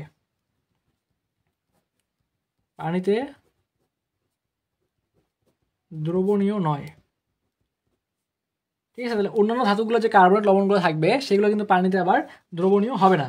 তাহলে এখানে তুমি যদি অপশনে কোথাও দেখো যে সালফেট লবণ দেখো, তাহলে বলবো সেটা পানিতে দ্রবণীয় এবং ক্ষার ধাতুর কার্বনেট লবণগুলো পানিতে দ্রবণীয়, কিন্তু অন্যগুলো পানিতে দ্রবণীয় হবে না। তাহলে এগুলো তো আমরা দ্রবণীয় কথাবার্তা বললাম। তাহলে কয়েকটা অদ্রবণীয় লবণ দেখি। ঠিক আছে, কয়েকটা অদ্রবণীয় দেখি। ঠিক আছে, যে অদ্রবণীয়, এগুলো তো দেখলাম দ্রবণীয় সালফেট। তো আমরা যদি কয়েকটা দেখি যে অদ্রবণীয় সালফেট, তো মনে রাখবা যে কয়েকটা আছে অদ্রবণীয় সালফেট, এগুলোর নাম তোমাকে সুন্দর করে মনে রাখতে হবে। আমি কিন্তু বলছিলাম যে এই সালফেট লবণগুলো পানিতে দ্রবণীয়, কিন্তু এবার দেখো তো এটা কী বলছে যে বেরিয়াম সালফেট। এই যে সালফেট আছে কিন্তু তারপরেও এটা পানিতে দ্রবণীয় হবে না, এগুলো ব্যতিক্রম। এই যে অদ্রবণীয় সালফেট, বেরিয়াম সালফেট, এটা পানিতে দ্রবণীয় হবে না। তারপরে হচ্ছে প্লাম্বাম সালফেট, এই যে সালফেট আছে সালফেট, তারপরেও কিন্তু এই যে কী বলছিলাম যে সালফেট লবণসমূহ পানিতে দ্রবণীয়, তার মানে এখানে সালফেট চলে আসতেছে, তারপরেও এগুলো পানিতে দ্রবণীয় হবে না, এগুলো হচ্ছে অদ্রবণীয়, কারণ এগুলো হচ্ছে ব্যতিক্রম। একটা হচ্ছে বেরিয়াম সালফেট, একটা হচ্ছে প্লাম্বাম সালফেট এবং একটা হচ্ছে SrSO4 মানে হচ্ছে স্ট্রনশিয়াম সালফেট। এই তিনটা হচ্ছে ব্যতিক্রম, এই তিনটা কিন্তু পানিতে দ্রবণীয় হবে না, এগুলো হচ্ছে পানিতে অদ্রবণীয়। তো এই টাইপের প্রশ্ন কীভাবে আসতে পারে, ধরো যে এরকম যদি প্রশ্ন আসে যে নিচের কোন যৌগটি পানিতে দ্রবণীয়, তাহলে দেখো আমি কি বলছি সালফেট লবণগুলো পানিতে দ্রবণীয় হয়, কিন্তু এখানে যে বেরিয়াম সালফেটের ব্যতিক্রম, তারপরে যে প্লাম্বাম, এই যে প্লাম্বাম, তার মানে এইগুলো ব্যতিক্রম, এই তিনটা হচ্ছে ব্যতিক্রম, তার মানে এই তিনটা হচ্ছে পানিতে দ্রবণীয় হবে না, এই তিনটে পানিতে দ্রবণীয় হবে না। এটা বাদে আর কি কে বাকি আছে, সোডিয়াম সালফেট বাকি আছে, এই সোডিয়াম সালফেটই কিন্তু হবে এখানে আমাদের পানিতে দ্রবণীয়। তাহলে বলছে যে কোনটা পানিতে দ্রবণীয়, এটা দ্রবণীয় হবে, কারণ সবগুলোই সালফেটের। তারপরে এইগুলো হইলো না কেন, এগুলো হইলো না কেন, তার কারণটা হচ্ছে এগুলো ব্যতিক্রম, যেটা আমি তোমাকে এই যে ব্যতিক্রম এখানে লিখে দিচ্ছি, এই যে ব্যতিক্রম এখানে লিখে দিচ্ছি। আর সোডিয়াম সালফেটটা তাহলে কী হবে, এখানে পানিতে দ্রবণীয় হবে। তো এই টাইপের জিনিসপাতিগুলো যদি পরীক্ষায় আসে তাহলে কিন্তু আমাদেরকে এগুলো ইজিলি পারতে হবে। তো আমরা এই চ্যাপ্টারের প্রায় শেষের দিকে চলে আসছি। এই চ্যাপ্টারে আরেকটা গুরুত্বপূর্ণ জিনিস আসছে যেটা পরীক্ষায় আসে, তোমাকে সন্নিবেশ সংখ্যা বের করতে বলতে পারে। তো আমরা একটু এই জিনিসটা একটু তোমাদেরকে শর্টকাটে শেখাই দিব, একদম শর্টকাটের মাধ্যমে দেখাই দিব। যদি এরকম প্রশ্ন বলে যে এখানে একটা জটিল যৌগ দেওয়া আছে, বলছে যে এখানে সন্নিবেশ সংখ্যা কত হবে, তো আমি প্রথমে একটু ডিটেলসে বলতেছি তোমাদেরকে, তারপরে তোমাদেরকে শর্টকাট জিনিসগুলো শেখাই দিচ্ছি। শর্টকাটে এটা তুমি একদম দেখার সাথে অ্যান্সার করতে পারবা, বাট একটু ডিটেলসে বলি আগে। যদি আমি তোমাকে বলি লিগেন্ড তোমাকে চিনতে হবে, এই কোশ্চেনগুলো অ্যান্সার করার জন্য লিগেন্ড চিনতে হবে। এই লিগেন্ড চেনার ছাড়াও তুমি অ্যান্সার করতে পারবা, শর্টকাট আমি দেখাই দিব, বাট তার আগে একটু ডিটেলসে বলে নেই যে তুমি যদি দেখো যে লিগেন্ড, দেখো লিগেন্ড, ঠিক আছে, লিগেন্ড মনে রাখবা যে এই যে যেখানে দেখবা NH3, এই NH3 হচ্ছে একটা লিগেন্ড। যদি পানি কোথাও দেখো, এই পানি হচ্ছে একটা লিগেন্ড। যদি Cl মাইনাস দেখো কোথাও, এটা হচ্ছে একটা লিগেন্ড, এবং যদি Cn মাইনাস দেখো কোথাও, তাহলে সেটা হচ্ছে একটা লিগেন্ড। তো এই যে জটিল যৌগগুলোর মধ্যে সন্নিবেশ সংখ্যা বের করার টেকনিকটা হচ্ছে তোমাকে আগে লিগেন্ড বের করতে হবে। ওইখানে জয়টা তুমি লিগেন্ড খুঁজে পাবা, ওই লিগেন্ড সংখ্যাটাই হবে, দেখো ওই লিগেন্ড সংখ্যাটাই হবে, লিগেন্ড সংখ্যাটাই হবে তার সন্নিবেশ সংখ্যা, লিগেন্ড সংখ্যাটাই হবে তার সন্নিবেশ সংখ্যা। লিগেন্ড সংখ্যাটাই কী হবে, তার সন্নিবেশ সংখ্যা হবে। তাহলে কি বললাম, এটা একটা লিগেন্ড, পানি একটা লিগেন্ড, Cl4 মাইনাস লিগেন্ড, এবং হচ্ছে Cn মাইনাস এটা একটা লিগেন্ড।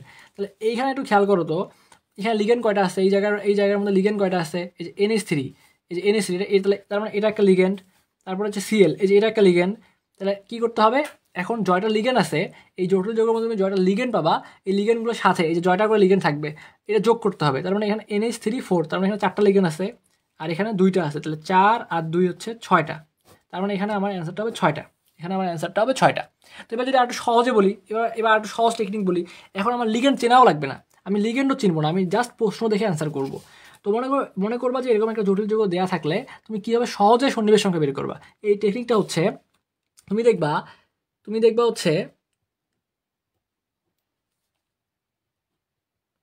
তুমি দেখবা থার্ড ব্র্যাকেটের মধ্যে কারা আছে, তুমি দেখবা যে থার্ড ব্র্যাকেটের মধ্যে কারা আছে, থার্ড ব্র্যাকেটের মধ্যে এই যে এতটুকু অংশ আছে, থার্ড ব্র্যাকেটের মধ্যে যে অংশটুকু আছে ওইটার প্রথমটা বাদ দিবা, থার্ড ব্র্যাকেটের মধ্যে যে অংশটুকু আছে এটা প্রথমটা বাদ দিবা, প্রথমটা বাদ দিলে কি থাকে NH3 4 আর যে Cl2, তার মানে বাকি জয়টা থাকবে, এটা যোগ করে দিলেই তোমার সন্নিবেশ সংখ্যা আসবে। তার মানে এখানে এমন আছে 4টা, ক্লোরিন আছে 2টা, তার মানে 4 আর 2 6টা, ডিরেক্টলি অ্যান্সার হয়ে গেল, ডিরেক্টলি এখানে 6টা অ্যান্সার আসে গেল। তাহলে এই শর্টকাটটা এখানে অ্যাপ্লাই করো। এই যে থার্ড ব্র্যাকেটের মধ্যে যারা আছে, বাকিদের কোনো হিসাব করার দরকার নেই, থার্ড ব্র্যাকেটের মধ্যে যারা আছে তাদের মধ্যে প্রথমটা বাদ দিবা, কী করবা, প্রথমটা বাদ দিবা, তাহলে কয়টা থাকে, Cn6, 6 থাকতেছে না, এই 6 কিন্তু হচ্ছে আমাদের এখানে সন্নিবেশ সংখ্যা। বা তুমি যদি সূত্র দিয়ে অ্যাপ্লাই করো যে এই যে এখানে দেখো এই Cn কি বলছিলাম, একটা লিগেন্ড বলছিলাম, তাহলে এই যে লিগেন্ডের সংখ্যাটাই হচ্ছে, লিগেন্ডের সংখ্যাটা হচ্ছে সন্নিবেশ সংখ্যা, লিগেন্ডের সংখ্যা 6টা আছে, তার মানে সন্নিবেশ সংখ্যাও এখানে 6টা হবে, সন্নিবেশ সংখ্যাও এখানে 6টা হবে। তাহলে এখানে দেখো আবার শর্টকাট দেখো, থার্ড ব্র্যাকেটের ভিতরে যেটা আছে এর মধ্যে প্রথমটা বাদ দিব, প্রথমটা বাদ দিলাম, তাহলে এখানে বাকি যেটা থাকবে এটাই হচ্ছে তার সন্নিবেশ সংখ্যা। তাহলে এই যে 3 আর 3 6, তার মানে এখানে 6 হচ্ছে তার সন্নিবেশ সংখ্যা। বা তুমি যদি সূত্র অ্যাপ্লাই করো তাহলে এখানে কি দেখা যাচ্ছে, দেখো এখানে তোমার লিগেন্ড হচ্ছে NH3 3টা, ক্লোরিন আছে 3টা, তার মানে এই 3 আর 3 6, এভাবেও কিন্তু এখানে সন্নিবেশ সংখ্যা 6টা চলে আসতেছে। বুঝতে পারছো এই জিনিসগুলো? তো ওভারঅল এই চ্যাপ্টারে মোটামুটি এই জিনিসগুলো থেকেই তোমাদের ঘুরে ফিরে বেশি বেশি প্রশ্নগুলো চলে আসে, ঠিক আছে? এই জিনিসগুলো যদি ভালো মতো পড়তে পারো, এরপর একটু কোশ্চিন ব্যাংকটা পড়ো, আর হচ্ছে অনুশীলনের প্রশ্নগুলো একটু ভালো মতো সলভ করো, তাহলে দেখবা যে এই চ্যাপ্টারের জিনিসগুলো তোমাদের ইজি লাগবে।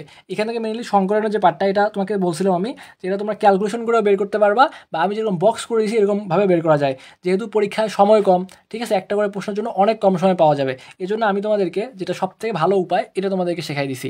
আর আমরা কিন্তু যখন এসএসসি লেভেলে ছিলাম তখন আমরা কী করছি, সংকলনগুলো বের করে করছি, এখনও বের করে করতে পারবা, বাট আমি তোমাদের জন্য যেটা বেস্ট ওয়ে ওইটা তোমাদেরকে শেখাই দিলাম, যে আমরা একটা বক্স করে দিছি, এই বক্সটা যদি 2 থেকে 3 বার পড়ো সেক্ষেত্রে তোমার বন্ধন কোণগুলা, আকৃতিগুলা, সবগুলো জিনিস কিন্তু ওখানে আমি বুঝাই দিছি। তো ওই বক্সটা যদি মনে রাখতে পারো তাহলে সংকরণ রিলেটেড তোমরা কিন্তু যে কোনো প্রশ্নে অ্যান্সার করতে পারবা। তো তাহলে তোমরা হচ্ছে ভালো মতো এই জিনিসগুলো একটু পড়তে থাকো, আশা করি তোমাদের এই জিনিসগুলো যদি একটু ভালো মতো পড়ো তোমাদের এই জিনিসগুলো একদম ইজি হয়ে যাবে। তো তাহলে সবাই ভালো থাকো, সুস্থ থাকো, পরবর্তীতে নতুন কোনো ক্লাসে আবার তোমাদের সাথে দেখা হবে। তো ধন্যবাদ সবাইকে।